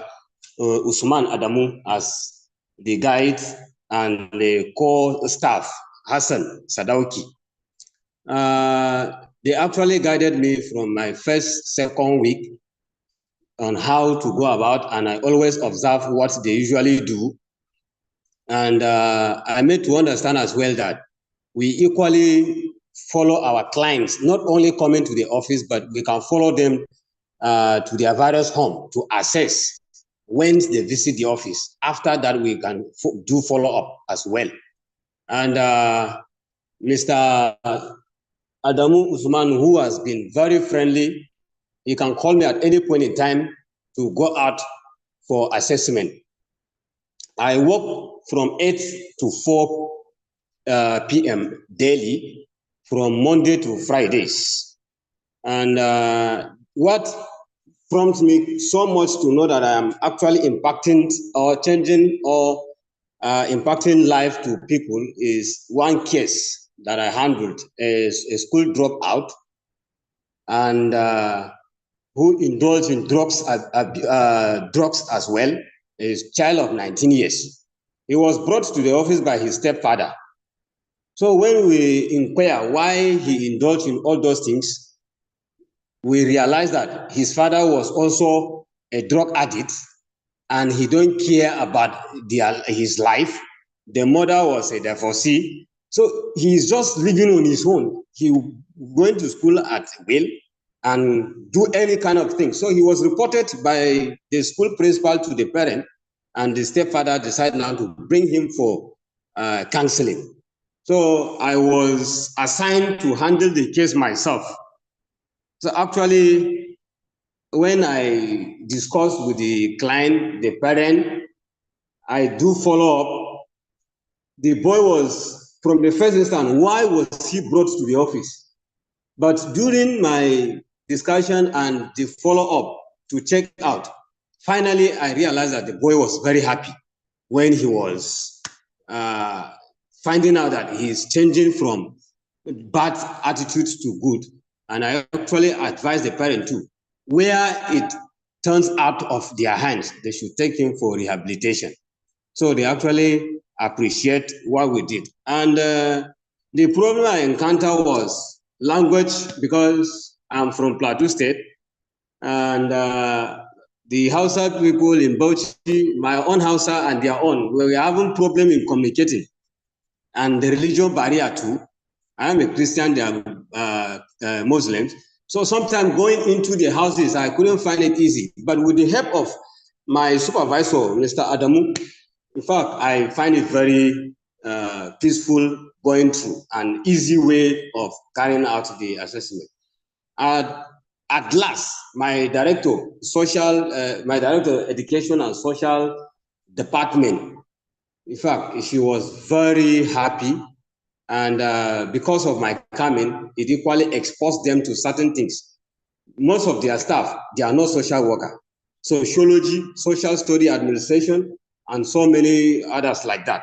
But she was able to, in fact, saying if there will be admission as such, I should inform her so that they should be pushing their staff for training in regard to this. So that was my experience. Thank you so much, sir.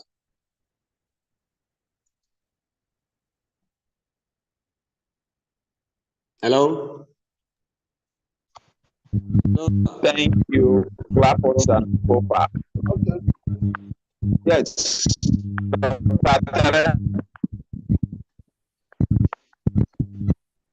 Okay, thank you very much, Mr. Patton, for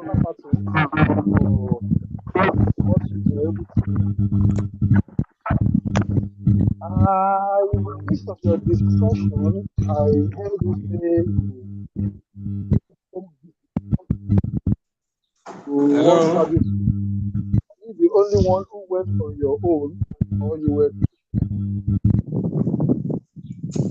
I don't go on my own. I always go with the supervisor assigned to me and the core staff in that section, social welfare, Mr. Sadauki. So they always guided me in carrying out all this case work. So it's not on my own, I do go. Okay. And the reason that I cannot go alone is because of the religious difference. Okay. Aside of Yes, religious difference, you have gone on your own also. Yes, sir. As who? As a social worker, because we have to start from the office. So when they come to the office, the supervisor, he always introduce me as a colleague, not even a student on practical. Okay. So during the I feel like I can do it, but because of the religious difference and the language barrier, I always pleaded with them, we go together. Okay, I heard you. On their own, I always follow. Yes, sir. Hello? Whether there's religious barrier or workers Sir? that area of duty are not. Sir, I'm not getting you clearly, sir. I am saying that whether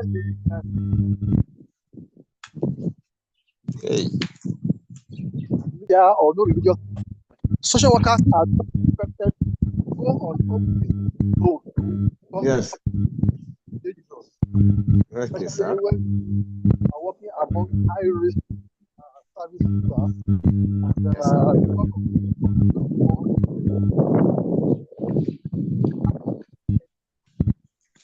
your service user can overpower you. Yes. Areas when it's attacked at only one day. So and you will not have somebody who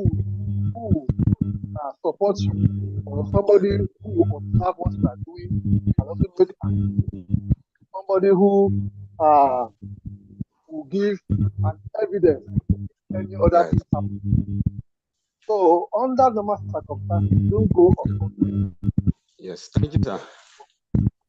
Thank you, sir. Whether you understand it, you don't understand it, all those. That's what I'm. Yeah, thank you, sir. Thank you, sir.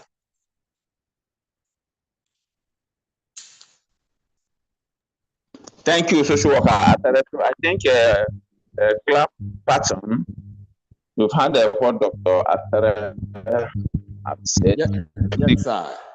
Comments you can Yes, sir. we have opportunity. When we enter the practice proper, so that we know the things that is expected of, especially when you are working. So, Anya Margaret, you see, so clap out of that from us. Anya Bolu. All right. Anya Bolu Margaret, is she here? I don't know. I don't. Sam, can you hear me?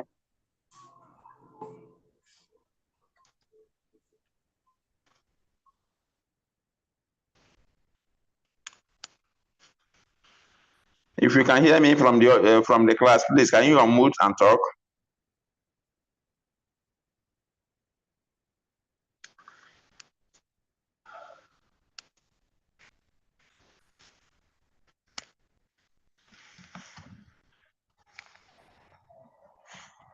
Who can hear me? Your network is breaking, sir. Yeah, we can hear you now. You can hear me now. Yes, sir. I think that is that's the kind of a network charm. I was calling to Anya Bolu Margaret. Is she here? If she's not here, let's take Osteni Oluwatobi Abosede. Yes, I'm here, sir. Fire on. Yes, sir. I'm Oseni Oluwatobi. I did my practicum at Nigeria Correctional Service Medium Security at Agodi Gate, Ibadan, Oyo State. So when I first resumed to the correctional center, I was introduced to my supervisor, Mr. Ppgdsw. So he oriented us on different departments in the correctional center, with various departments like the workshop, the clinic, the teaching unit, where they receive lectures, the church, the mosques, and I work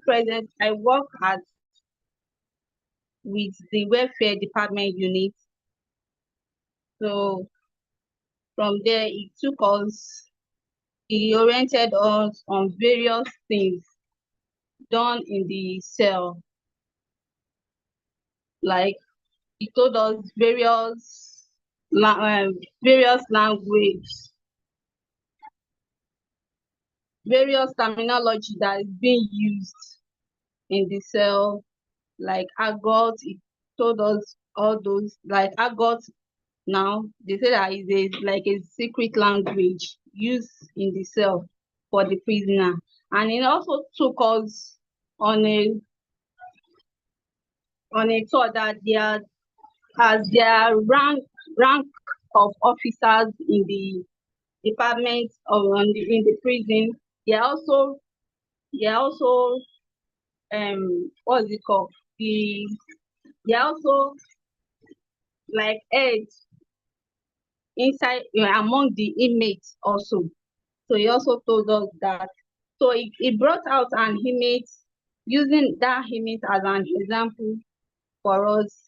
He asked him the name, what brought the offense that brought the inmate to the prison, and all sorts. So during those periods, I was interested. He used to bring them like that for us, but I was interested in one particular case of a guy. He has been there for like over 6 months. So when he told us his name, told us what brought him.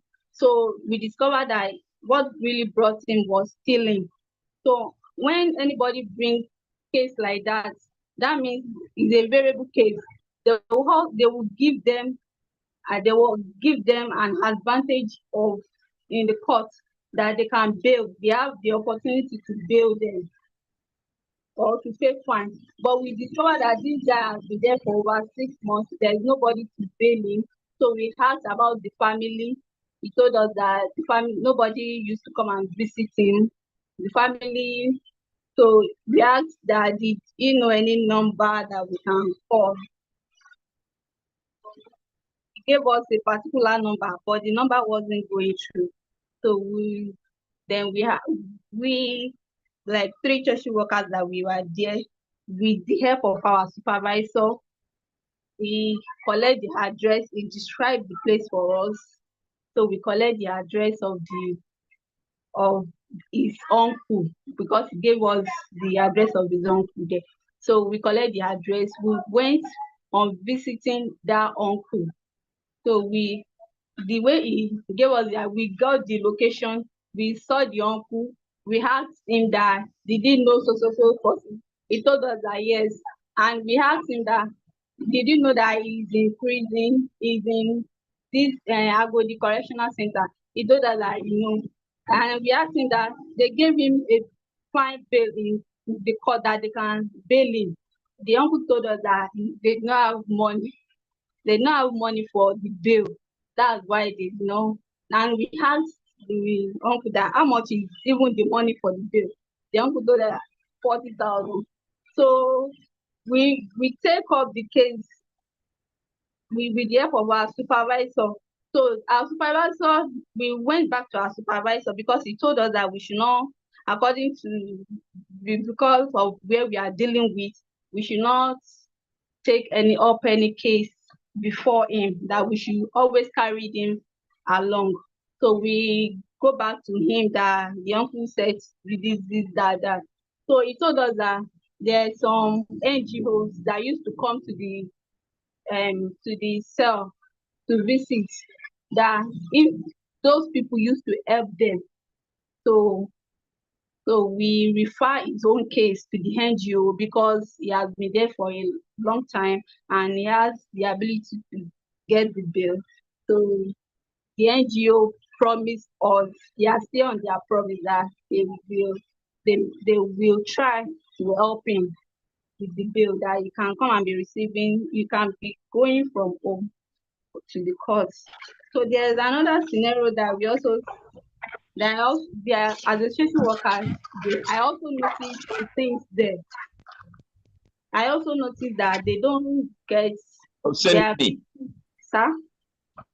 summarize. You have less than 1 minute to do that. Okay, sir. So I also noticed that they don't get enough medication.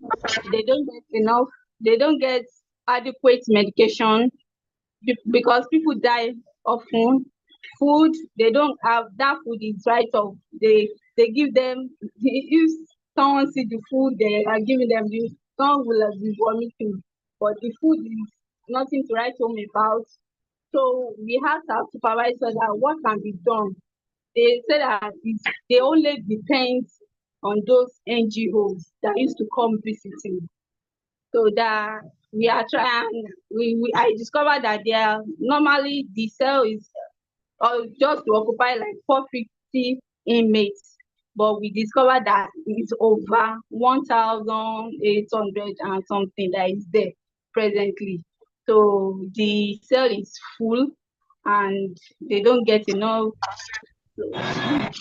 He told us that, so we asked him that where can we write? He told us that there's no, the thing has been there for, that except the government take care. Thank you, sir. Yeah, thank you very much, Hussein. Yes, sir. You work in correctional services. Yes, sir.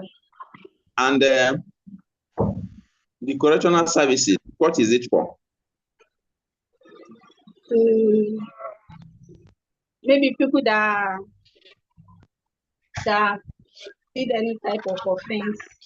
Those who have been convicted, those who have been convicted with the law, you know, those who are not conformed to societal norms and values. Why is it called correctional facility? So that they can change, maybe anything that brings them there, they can change. They can transform them so that they can live a better life. Yes, sir. And become members of the society. Yes, sir. Here's the point, very clear point. You raise a point of overcrowding in the correctional facility. Sir?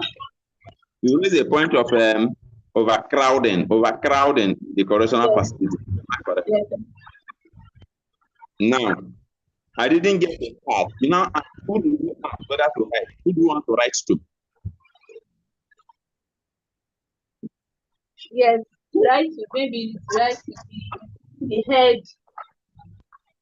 the head of the.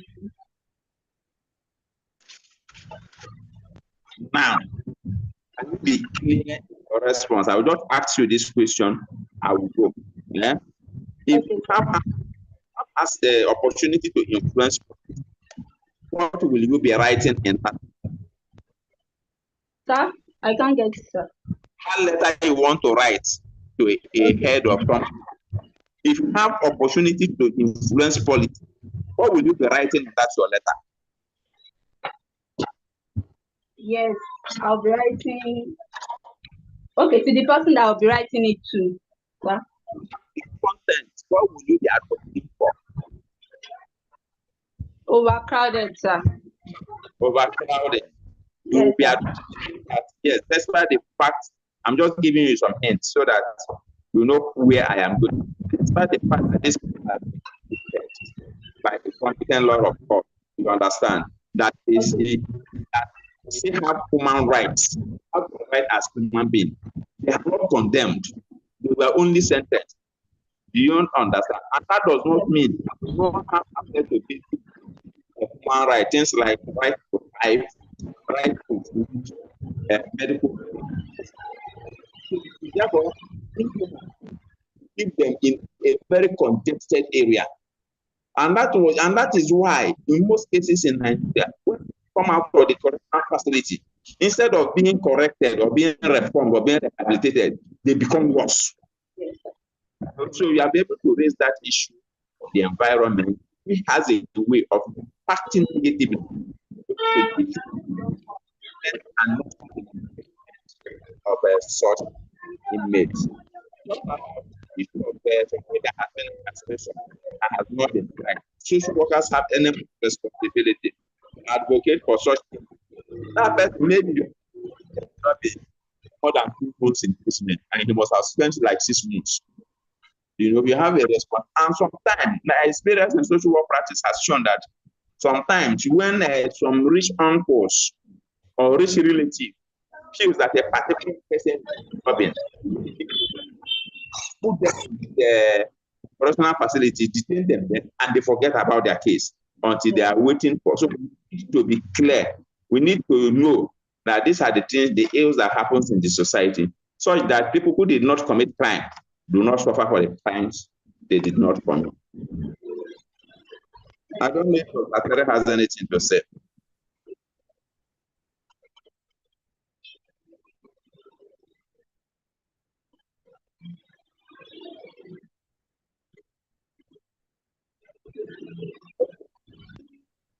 That's okay.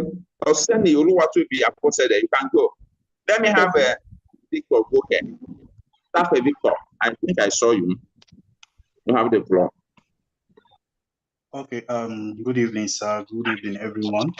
So, my name is Victor Dape. I did my practicum fieldwork with JSI. JSI is situated in number 1, Obande Street in Otako, Abuja.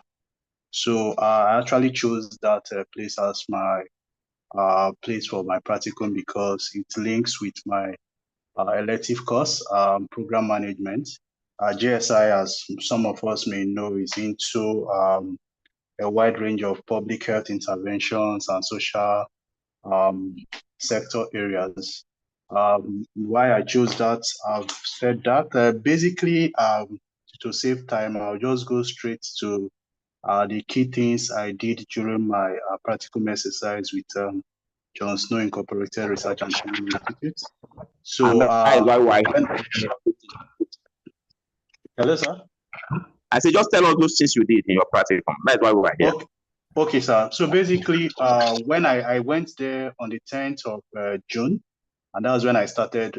Luckily, they were undergoing a kind of a policy review with the Federal Ministry of Health and Social Welfare. So I was involved in the review of the policy document. The policy document is actually a family planning a document that supports the expansion and the sustainability of FP commodities in Nigeria. So I was involved in the review process, and looking at the documents, some aspects was limited in terms of people from the humanitarian settings, people from fragile settings, some consideration and recommendation looking at global research and local evidences were not actually reflected in the former guideline, former policy. So this review actually provided the opportunity for some persons in the House, including myself, to advocate for the inclusion of some of those recommendations as it affects the less people, the vulnerable people from the humanitarian setting. So the policy has been developed, and at this stage now it's with the Minister of Federal Ministry of Health for approval. So the key gain during that review was we were able to include some interventions as it affects the less privileged people, as it affects people within humanitarian and fragile setting. Another thing I did was I worked closely with the program department and the monitoring and evaluation unit department.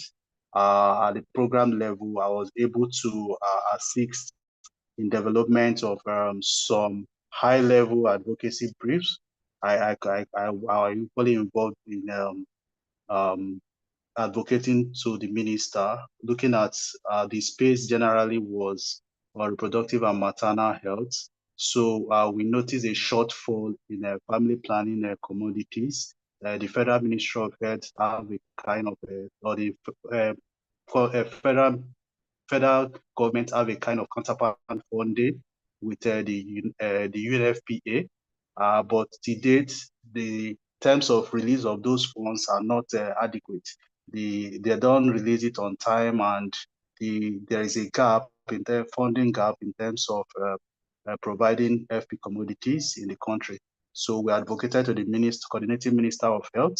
I was involved in people that drafted the advocacy brief, and the key ask was to see how the funds could be released so as to meet the need of women of reproductive age and including the vulnerable population.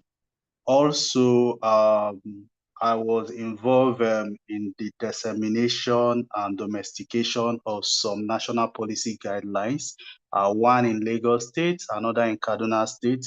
And why I actually took interest in involving myself in the dissemination and domestication was the guideline actually reflects how it affects the local setting, how the... You have 1 minute. Hello, sir? You have 1 minute. Okay, sir. So basically that. Then another key thing I did there was looking at gender inclusiveness. I noticed that sometimes because of the patriarchic situation of or nature of our country, that men always have the upper destiny. Even in organization level, you see it speaks more to the men, and you have women at maybe the lower level and all. So we're able to develop a kind of a strategic document, a gender-based document that where women could be involved. I kind of having equity. When you have woman in this position, definitely the next person should be a woman.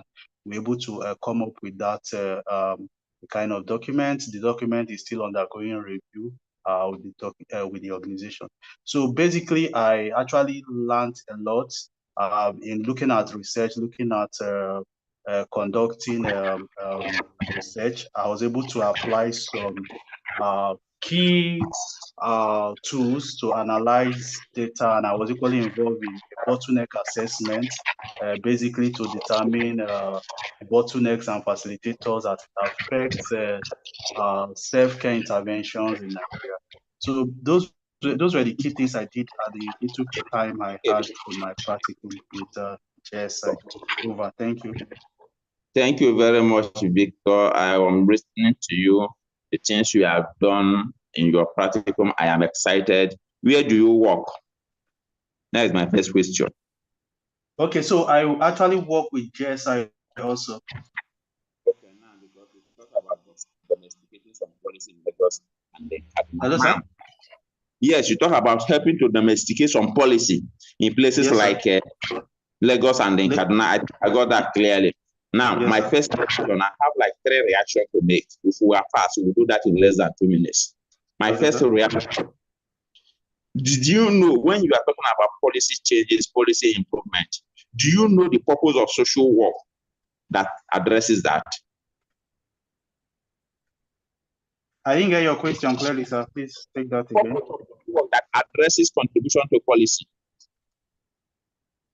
Purpose of social work that addresses contribution to policy. So I think for me, a specific question. Social work have 4 purposes. So do you know that? Yes, sir. So which purpose of social work has to do with social policy? I really don't get that clearly. You know, social work have purposes, 4 purposes of social work. There are 4 purposes of social work. So I want to know, because sometimes you've done a very good job. I commend you for that. But, you know, when you are giving a report of this nature, there is a purpose of social work that addresses contribution to policy. And that purpose, yes, that is the 4th purpose. The 4th purpose of social work is to contribute to the improvement and the development of social policy. The 4th purpose of social work, let me repeat, is to contribute to the improvement and the development of social policy. I want to tell you that you have done that in the field. And what this purpose of social work is talking about is, if there is a gap concerning a particular policy, you can help to insert a new one. If there is an existing one that does not address the needs of the people, you can work for their reformation. And I want to take you a bit higher again, that anytime you are doing social work practice that contributes to the improvement and development of social work, you are operating at the macro level. Have you heard about macro level of social work? Yes, sir. I know, sir. Yeah. I just want to bring this to your notice that this is what you are able to do in the field. Now, let's go to the specifics. I'm excited about what you have done. Let's go to the specifics. Let's go to the specifics.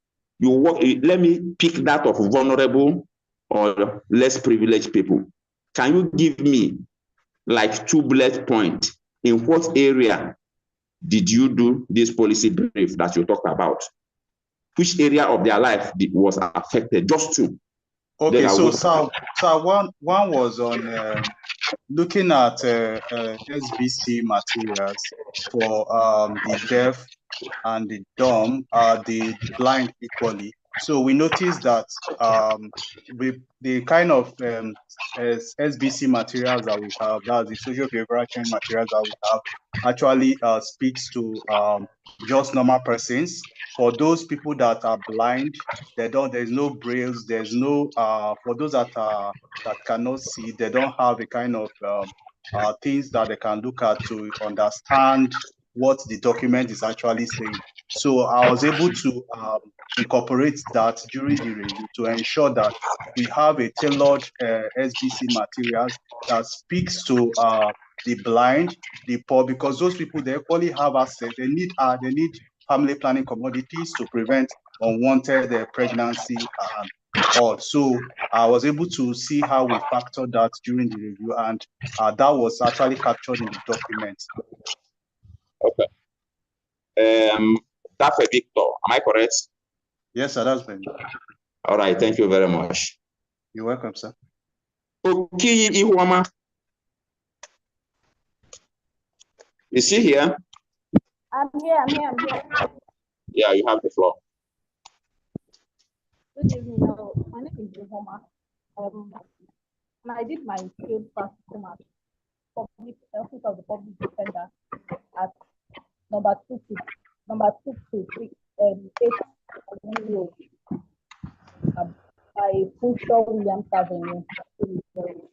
Okay, when I submitted my application shortly before the strike, and then after the strike, I kept going back to check if my application had been approved. So when my application was approved was on June 13th. So that was when I was taken to the social welfare unit where I met Mr. Otenara. So I was asked by the closest place where I could do the practicum, because social work, because OPD has different offices. So I opted for Sulere because it was the closest. So I did my free practicum at OPD, the headquarters at Sulere. So did I resume? Mr. Tenara gave me an orientation, what it's all about, what social work is all about, what they do in OPD, what they do in OPD, and how things are being run. Basically, what they do in OPD is basically mediation. They mediate between the petitioner and the respondent, and whatever they do between the petitioner and the respondent is based on, will favor the child, no matter the disputes that the parents have, but the child is a priority. And they use the Child Rights Law of Lagos State 2015. So I also observed that during every section, the Child Rights Act is always placed in front of the petitioner and the respondent, and they are giving rules on how the session is going to go. They'll give them rules like no phone calls, no abuse of any sort, no facial expressions. If you need to say anything, you indicate by raising your hand or you write it down. So in the course of my practicum, I witnessed a rescue mission where an SOS message was sent by a neighbor about a father who had been defiling his child, who defiled his child, or who had been raping his child right from when she was 3 years, and she's 5 years old now. Although I did my practicum twice in a week, Tuesdays and Thursdays. So that happened, the rescue mission happened on Monday. But on Thursday, when I came to the office, that was when they were going out to go and check on the girl. Apparently, the girl is 5 years and her brother is 3. But due to emotional support, we didn't separate the 2 children. And the children, they were taken to Sierra Foundation, where where the girl will undergo a psychotherapy. When we got there, the children were really looking confused because since the rescue mission on Monday, they've been seeing a lot of faces because they were taken to the police station before taking them to CCR. And in CCR, they are going to stay for 3 months there. And the girl is going to undergo a forensic investigation to know actually if the defilement was true. The mother and the father was arrested because it also came to our knowledge that the mother knew about this act and didn't say anything about it. So when we got there, the children, they were really looking confused, and we tried to be friendly with them and all. And now 1 minute to summarize. Oh, okay. So, okay, the next step after a child is being taken like that is the home, whichever home that is going to stay, is going to go to court and get a care order to allow the children to stay with them. Okay, and then another thing I noticed in OPD was that the Child Rights Law 2015 was the paramount law that they use, and whatever they are doing is going to favor the child, regardless of malnourished youth, because they are still children and they can't handle things on their own. Okay, my experience, I got experiences where I was allowed to have a one-on-one interview with a client that came in, because at some point we really wanted to know what the woman wanted. The guy stepped out and we, the ladies, had to speak to her, and then we found out that some people want to use OPD to get what they want, but Ifeoma, your time is up.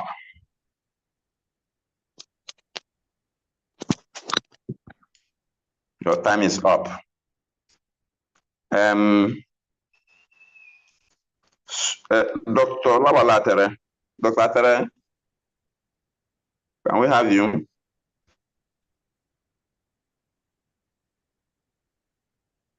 Okay.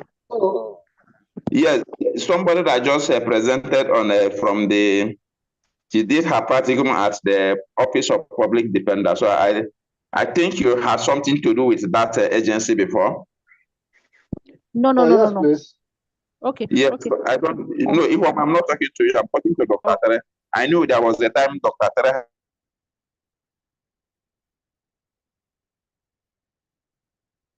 Hello. had something to do with public. Can you hear me? So that is why I wanted Dr. Tere to respond to your presentation. Doc. Okay, yes. Were you part of any intervention like a child intervention?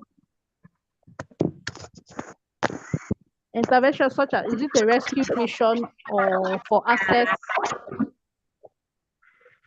Intervention is intervention, whether it's rescue or access. The question is, were you involved in any intervention that leads to a court solution and sheltering? Okay, no.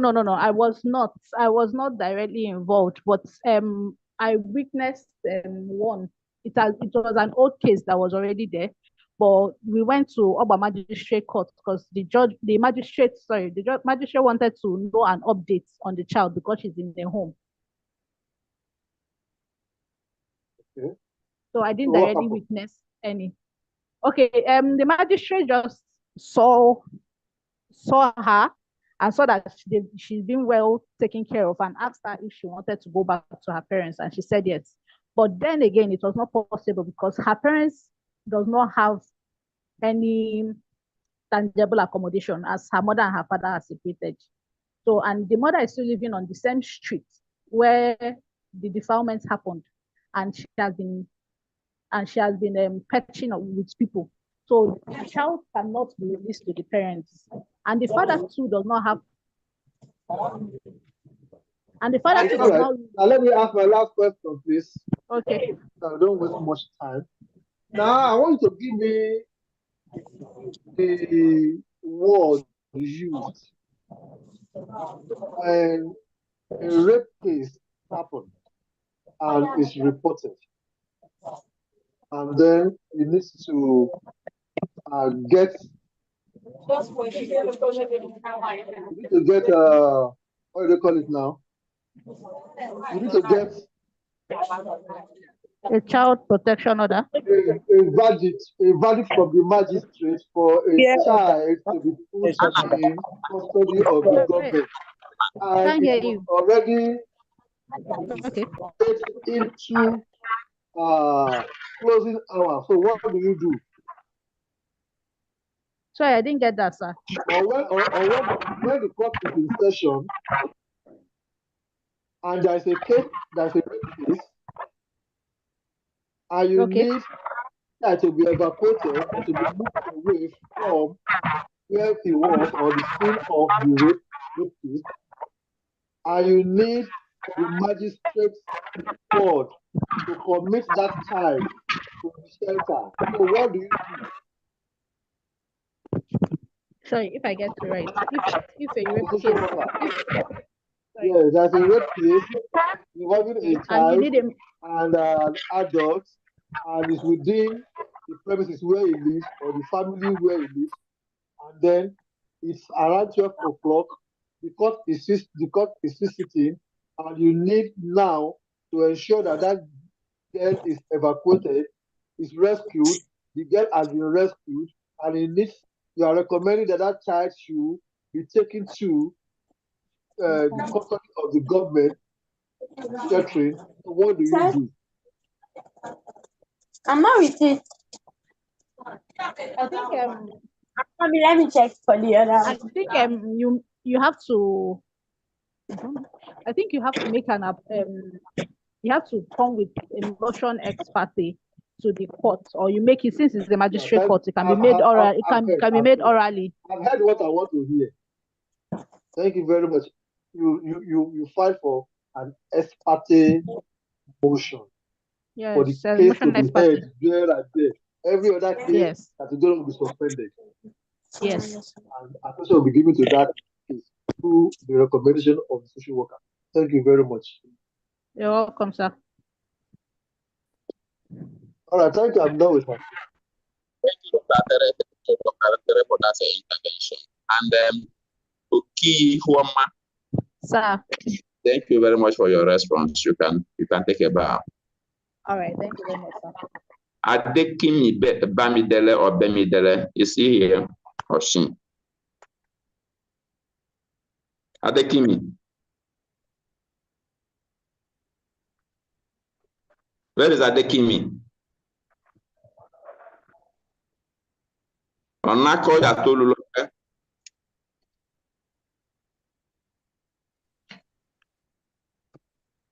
Good afternoon, sir. Good afternoon, sir.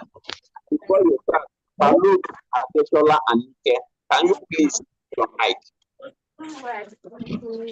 Paluk Adeshola Anike, can you please mute your mic? So, good afternoon, sir. Yes, are you the one? No, I'm Onokoya Tolulope Messi. Okay, Onokoya Tolulope Messi. Yeah, let's agree. My name is Onokoya Tolulope Messi. I did my practice at Ifako, local government, number 16 Road, I submitted the letter on the 13th May. I was able to join them by June. I did it from June to August 2nd. I was so fortunate. Maybe I entered there. Hello, sir. I can hear you. Go ahead. From my reception, I was taken to Agric and the social service department, because that was where I really want to do the practicum as a community development person. So immediately I got there, I was able to meet the head of department. So luckily for me, she quickly introduced me to my supervisor in respect of Mr. Fagbola Oluwatoyin. So what I noticed during my practicum exercises, I noticed that under the department, they have so many units. They have youth and sports, they have farmers, they have CDA, stroke CDCs, and they have disabilities. But I was fortunate that to attend the farmers meeting, because they said they are farmers. They come together. The community farmers, they normally come together every third Tuesday to meet, to discuss on how the local government can assist the farmers. Then under the CDA stroke CDCs, I was able to attend the CDC meeting, because they said the CDA meetings, they normally did their meeting on Saturdays, and the days of my own practicum is Monday to Wednesday. I normally always resume 10 to 4, at times 6, because we normally go out. It's not as if we sit back in the office. So with the help of my supervisor, I was able to meet with the disabilities too. So before now, I always think I will firstly talk on the disabilities, because there is no more. Hello, sir. Hello, sir. I can hear you. If I cannot hear you, I will interrupt you. Go ahead. So under I will firstly talk about disability, because there is no much there. Under the disabilities, I normally thought when they talk of disabilities, I thought is only for deaf and dumb. But during this practicum, I was able to know that when they talk of disabilities, we have we have those people that are deformed, like maybe their age. You will look them and you think they are like 2-3 years, but when they will call their age, you will be surprised. How can a 12-15 years old a boy like this? So what I notice is, with the help of the local government chairman, is really doing something people of that disability, to carry them along, because we always educate them, because anytime my supervisor is going to the chairman, we go together. I'm not true. We normally go together. What I notice is that the chairman always address them, because they have group. They call them Ifako Ijaye Disability Network. So with that group they formed, they were able to interact well with the chairman. So the chairman always lets them know that there is ability in disability. In that aspect, the local government chairman are really doing fine, and the department. But I want to talk again on the issue of farmers. In their meeting, they call them All Farmers Association of Nigeria, Ifakojaye chapter. So during our meeting, I noticed they are much. They are up to, because I normally check their attendance, they are up to 77. So I now ask my supervisor, under Ifakojaye, they call them AFAN. How are you people coping? Because they are, as a social worker, I think it's individual stuffs. So my supervisor now, he educated me. He said, anything they have under the AFAN, they have they call them value chain farmers. They have those in charge of crops, those planting crops. They have fish farmers, they have poultry farmers, they have piggery farmers, they have snare areas. I was like, this one is wide. I said, is it in a community? He said yes. So I was able to meet after the meeting. I was able to meet the chairman because under the YAFAN, they have chairman. I was able to meet the chairman and asked, how are you people getting things like inputs, fertilizer, assets from the government? Because that's my own major concern. You know, as a social worker, you need to carry them along, they need to feel among. So the chairman now said, what they normally do is they will write their needs. They will write their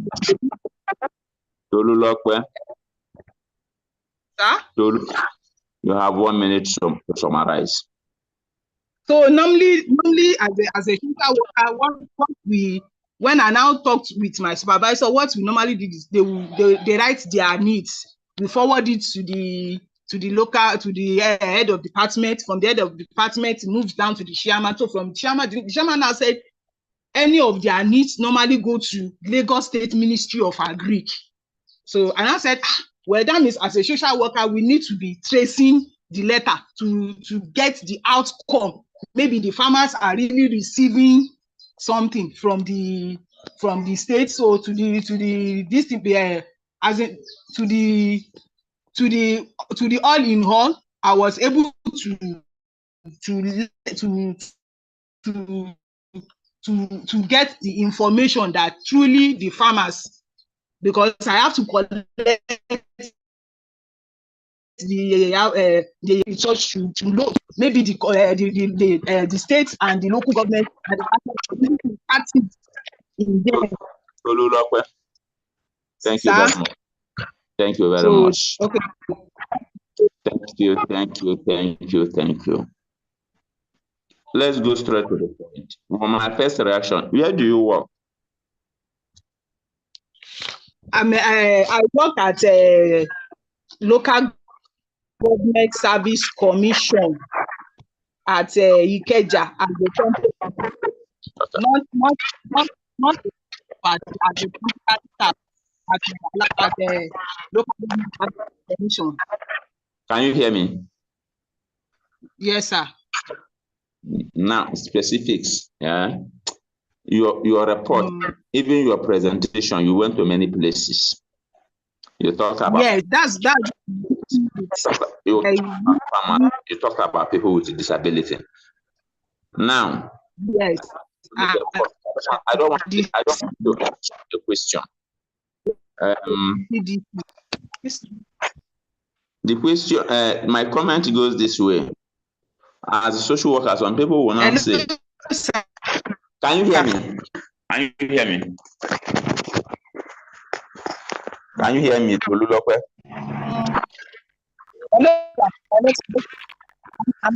I'm hearing you. Sam, can you hear me? Akinwale Sam, can you hear me? Yes, I can hear you clearly, sir. Very clearly, sir. Your line is breaking, and I just want to I've moved away from them. I can hear you, sir. I'm just saying that as social workers, we can work with farmers. We can advocate for their for the farmers to ensure food security. You understand? When there is hunger in the land, social workers will be among those that will suffer. But the point I want to make is that when you want to do advocacy for farmers, you need to do right advocacy with the Ministry of Agriculture. If there is a need for them to form a quota and form a cooperative where they can have access to things like fertilizer, improved seedling. Even sometimes that they can even talk about if they just organize themselves in a cluster, have a very big farmland, you know, where government can give something like tractor. These are the things that will ensure, you know, bumper harvest for everybody. So I agree with you. And I don't know, that social work, that thing you did with people with a disability and the farmers, what level of social work is that? Do you know? I cannot. I think it's intervention. Hello? That level, the level of practice is what I want. The reason is because we need to be trained. So I am now telling you. I'm not, whether you know it or you don't know it. The reason why you are here is for you to know it. Do you understand? Intervention. Yes. What, Hello, sir. can you hear me? It's breaking. Hello, sir. I can hear you. Hello, sir. I can hear you. I can't hear you, sir. Sam, can you? Yes, I can hear you clearly and audibly, sir. Okay, because I think the point I want to make, and if anybody can reach Tolulope, I am done with her. Let me just make a general comment. I just want to make the point that Tolulope said, working with farmers, a group of farmers, that is the second level of social work practice, which is called meso. Meso practice, MEZZO. Meso practice. That is practicing with a group of people. That is group work. Yes.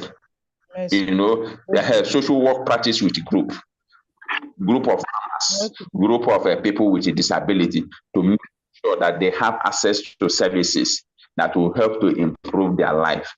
And the implication of them to have access to services that will help them to improve their life is that once their life is improved, automatically the society where they have has a kind of positive effect in that improved life which they are enjoying. I just needed to make that point. Akinwale Sam, this is the class governor, or I don't know what I will call you, but it's now your turn to do your presentation. Sam. Thank you so much, sir. Yes, my name is Sam Akinwale. I did my practicum in Kogi State Specialist Hospital, Lokoja. Kogi State Specialist Hospital is the largest health facility that is owned by the state government, and is one of the two tertiary healthcare institutions that we have in the state, located in the capital, that's Lokoja, precisely. The practicum has really helped me to integrate theoretical knowledge with practical experience, especially in the healthcare setting. I started the practicum from May 27th till August. I rounded up this week, and well, for me, it's a continuous something, because I've established a long-standing relationship with them there. So basically, I go to work on Mondays, Thursdays, and Friday. That's 3 times in a week. Each of the days for 5 hours. That's covering 15 hours in a week. So when I started up, I was given an orientation, taking around the wards and the various clinics that is within the hospital setting, and my place was actually domiciled in the social work department of the hospital. And like I said, I was given an orientation, an introduction, around the various departments, the various matrons, and the nurses in the first week. And my practical experience covered around the wards and the clinics in the hospital, because the part of the work of the social work in this particular institution is basically about indigent patients, patients that are underserved, patients that do not really have the resources to, take care of their health. And so in the hospital, we have GOPD, SOPD, MOPD, antenatal, eye clinic. Those are the clinics, the general patient department, medical outpatient department, and the surgical outpatient department. Then we have various wards: male surgical ward, female surgical ward, male medical ward, female medical ward. We have the pediatrics ward, accident and emergency ward, and of course the delivery room. During this period, I undertook several tasks and engaged in several activities. Together with my supervisor, I was following him to conduct patients assessment. Of course, again, I participated in patients' discharge planning, because sometimes some of these indigent patients work together with the medical team, as well as those in the accounts department, to make sure that the patients are not owing before they are, discharged. And again, part of what I did together with my supervisor is to connect patients with available resources and support services, within the society to pay up their bills and to cover up for the expenses that, they are not able to meet up with. And of course, part of what I did again is, completing documentation as it has to do with, these indigent patients in the social work department. Again, I extended beyond, the shores of the social work department, as in what they do, into, areas, departments that is responsible for counseling, HIV counseling, and of course, tuberculosis counseling. So during the process of this, my practicum, an opportunity came. They were looking for volunteers, in the just launched tuberculosis survey by the Ministry of Health in collaboration with KNCV. KNCV is an, NGO. They engaged in a survey. They wanted to do a kind of a survey to determine drug resistance TB.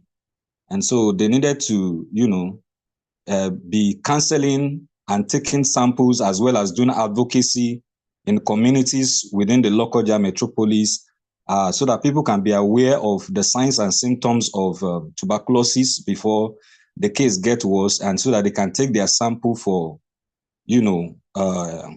for testing to determine if they are positive for TB and to quickly place them on drugs.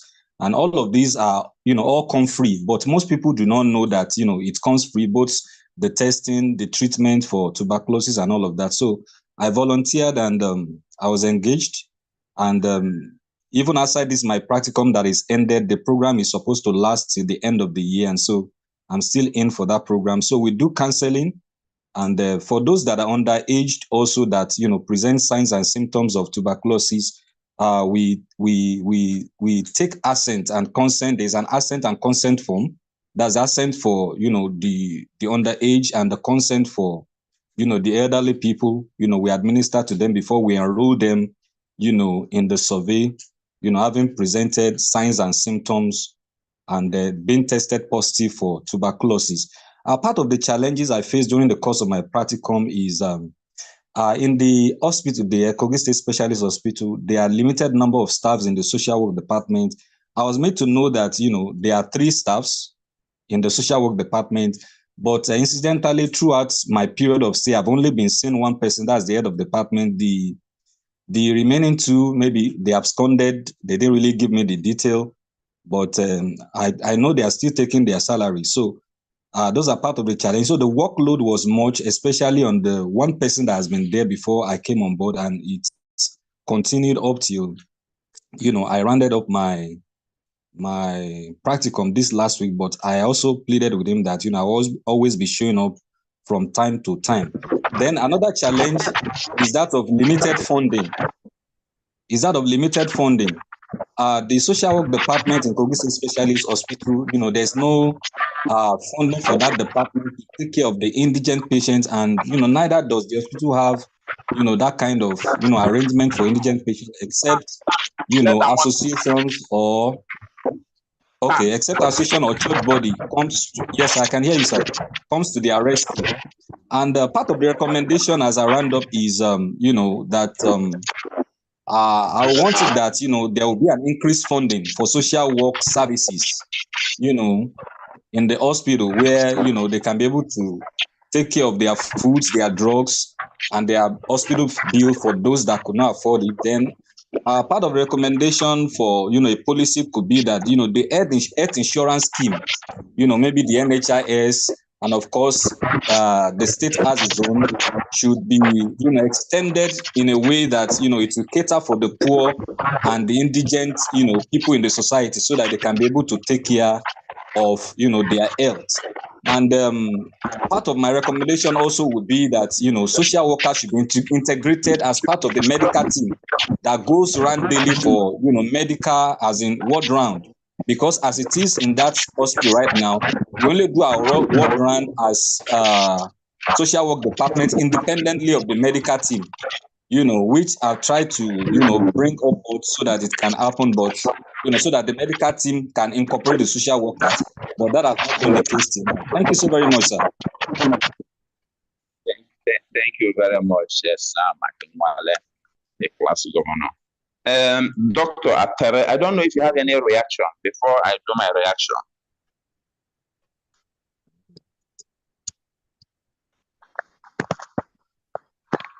Dr. Atere?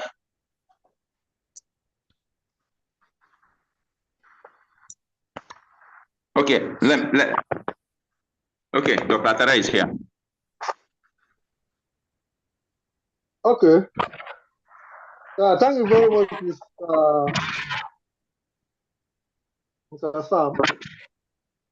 I think you are doing well. I just need to say that I'm satisfied with what you have done so far. Thank you, sir.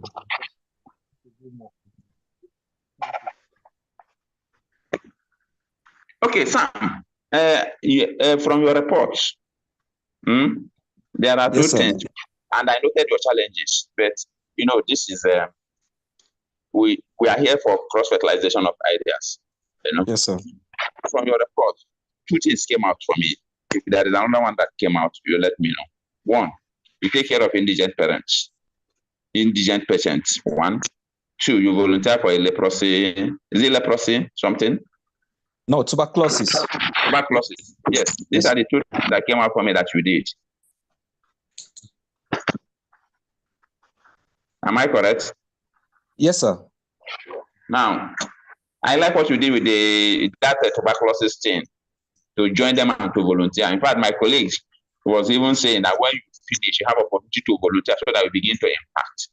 So you have finished your field work, your practicum, you are still with them till the end of it. It is impressive. I remember that was the time you called me. Yeah. I don't know whether that was what made you people to initiate your own work round.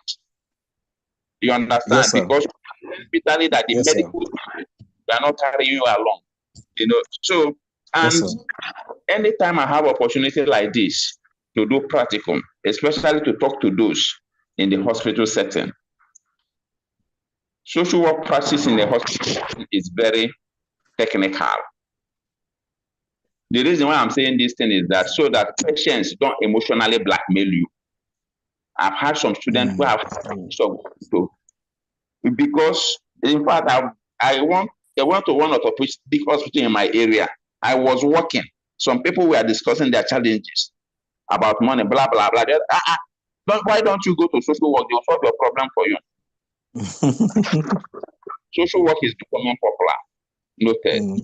Issue is that the way the other medical team are seeing social workers, I don't know what I've told you about a particular hospital setting whereby if they advocate for clients to be discharged so that the client can gradually pay, they will not ask the social worker to take their salary.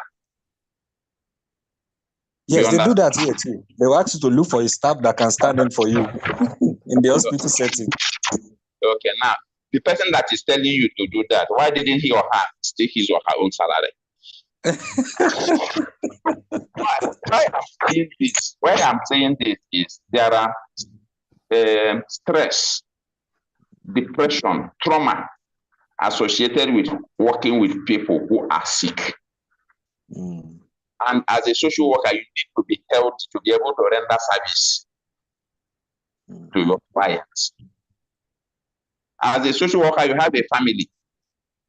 And you have to take care of your family. You have your own bill to pay. If you are a civil servant, most likely, once they pay you before the middle of the month, you need to look for one place or the other to augment. Then you are sticking your salary.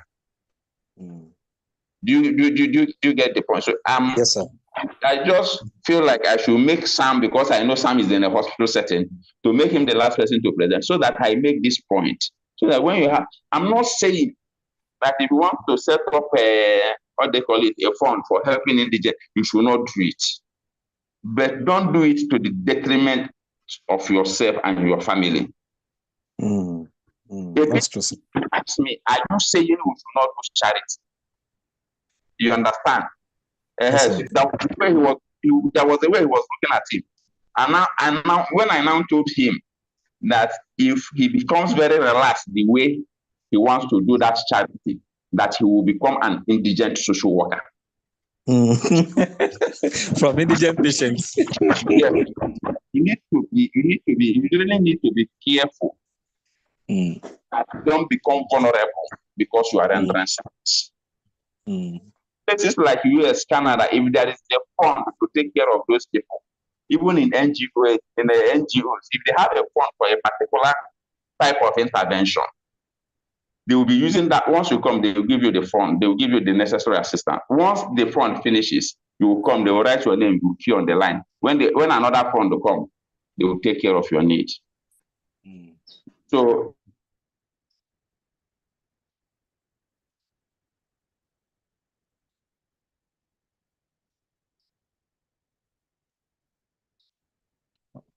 I can't hear you again, sir. Hello?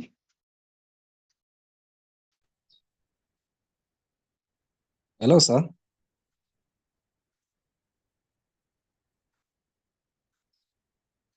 Hello, sir. Network, whenever.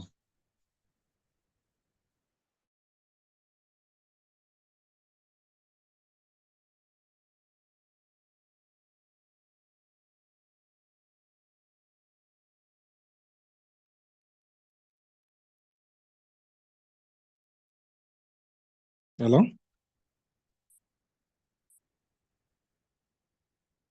Hello? Hello, sir.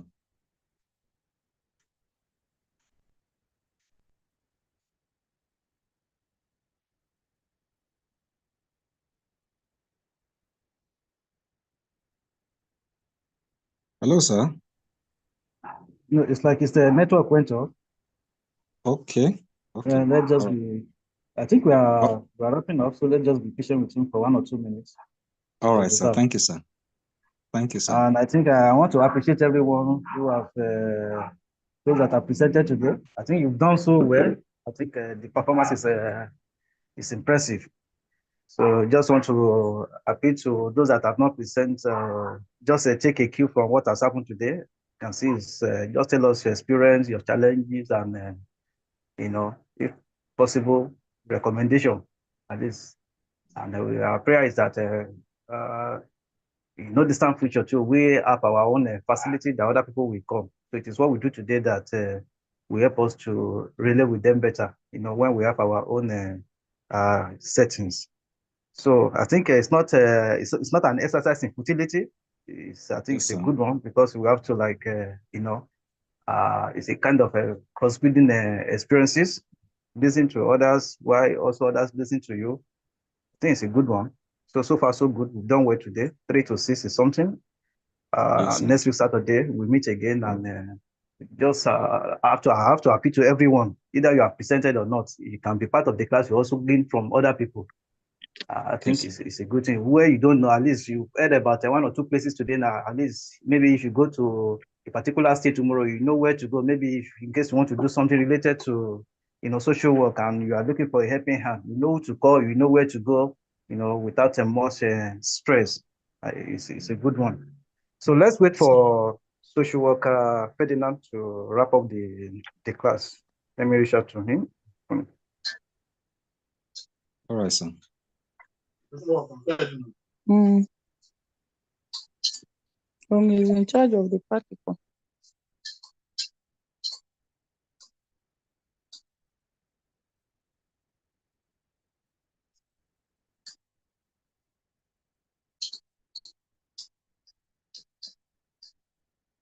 Right now, and I So think how many another thing people are we expecting to present? Well, yeah, I think he's the only one that, because I don't know the numbers of people he has. I don't have that accurate number of people that have presented today. So maybe when we have the number of people that are presented today, we now announce it from the 2 class. Okay. But we have 3 weekends. Sam. 3 weekends. Okay, yes. This weekend, next weekend, and upper weekend to wrap up. on the practicum presentation. When are we starting next week? Same 3 to 6. 3 to 6. Okay, and this is already 6 o'clock. So It's already 6 already. I'll be able to have this on some number of people. Or at least we'll be able to.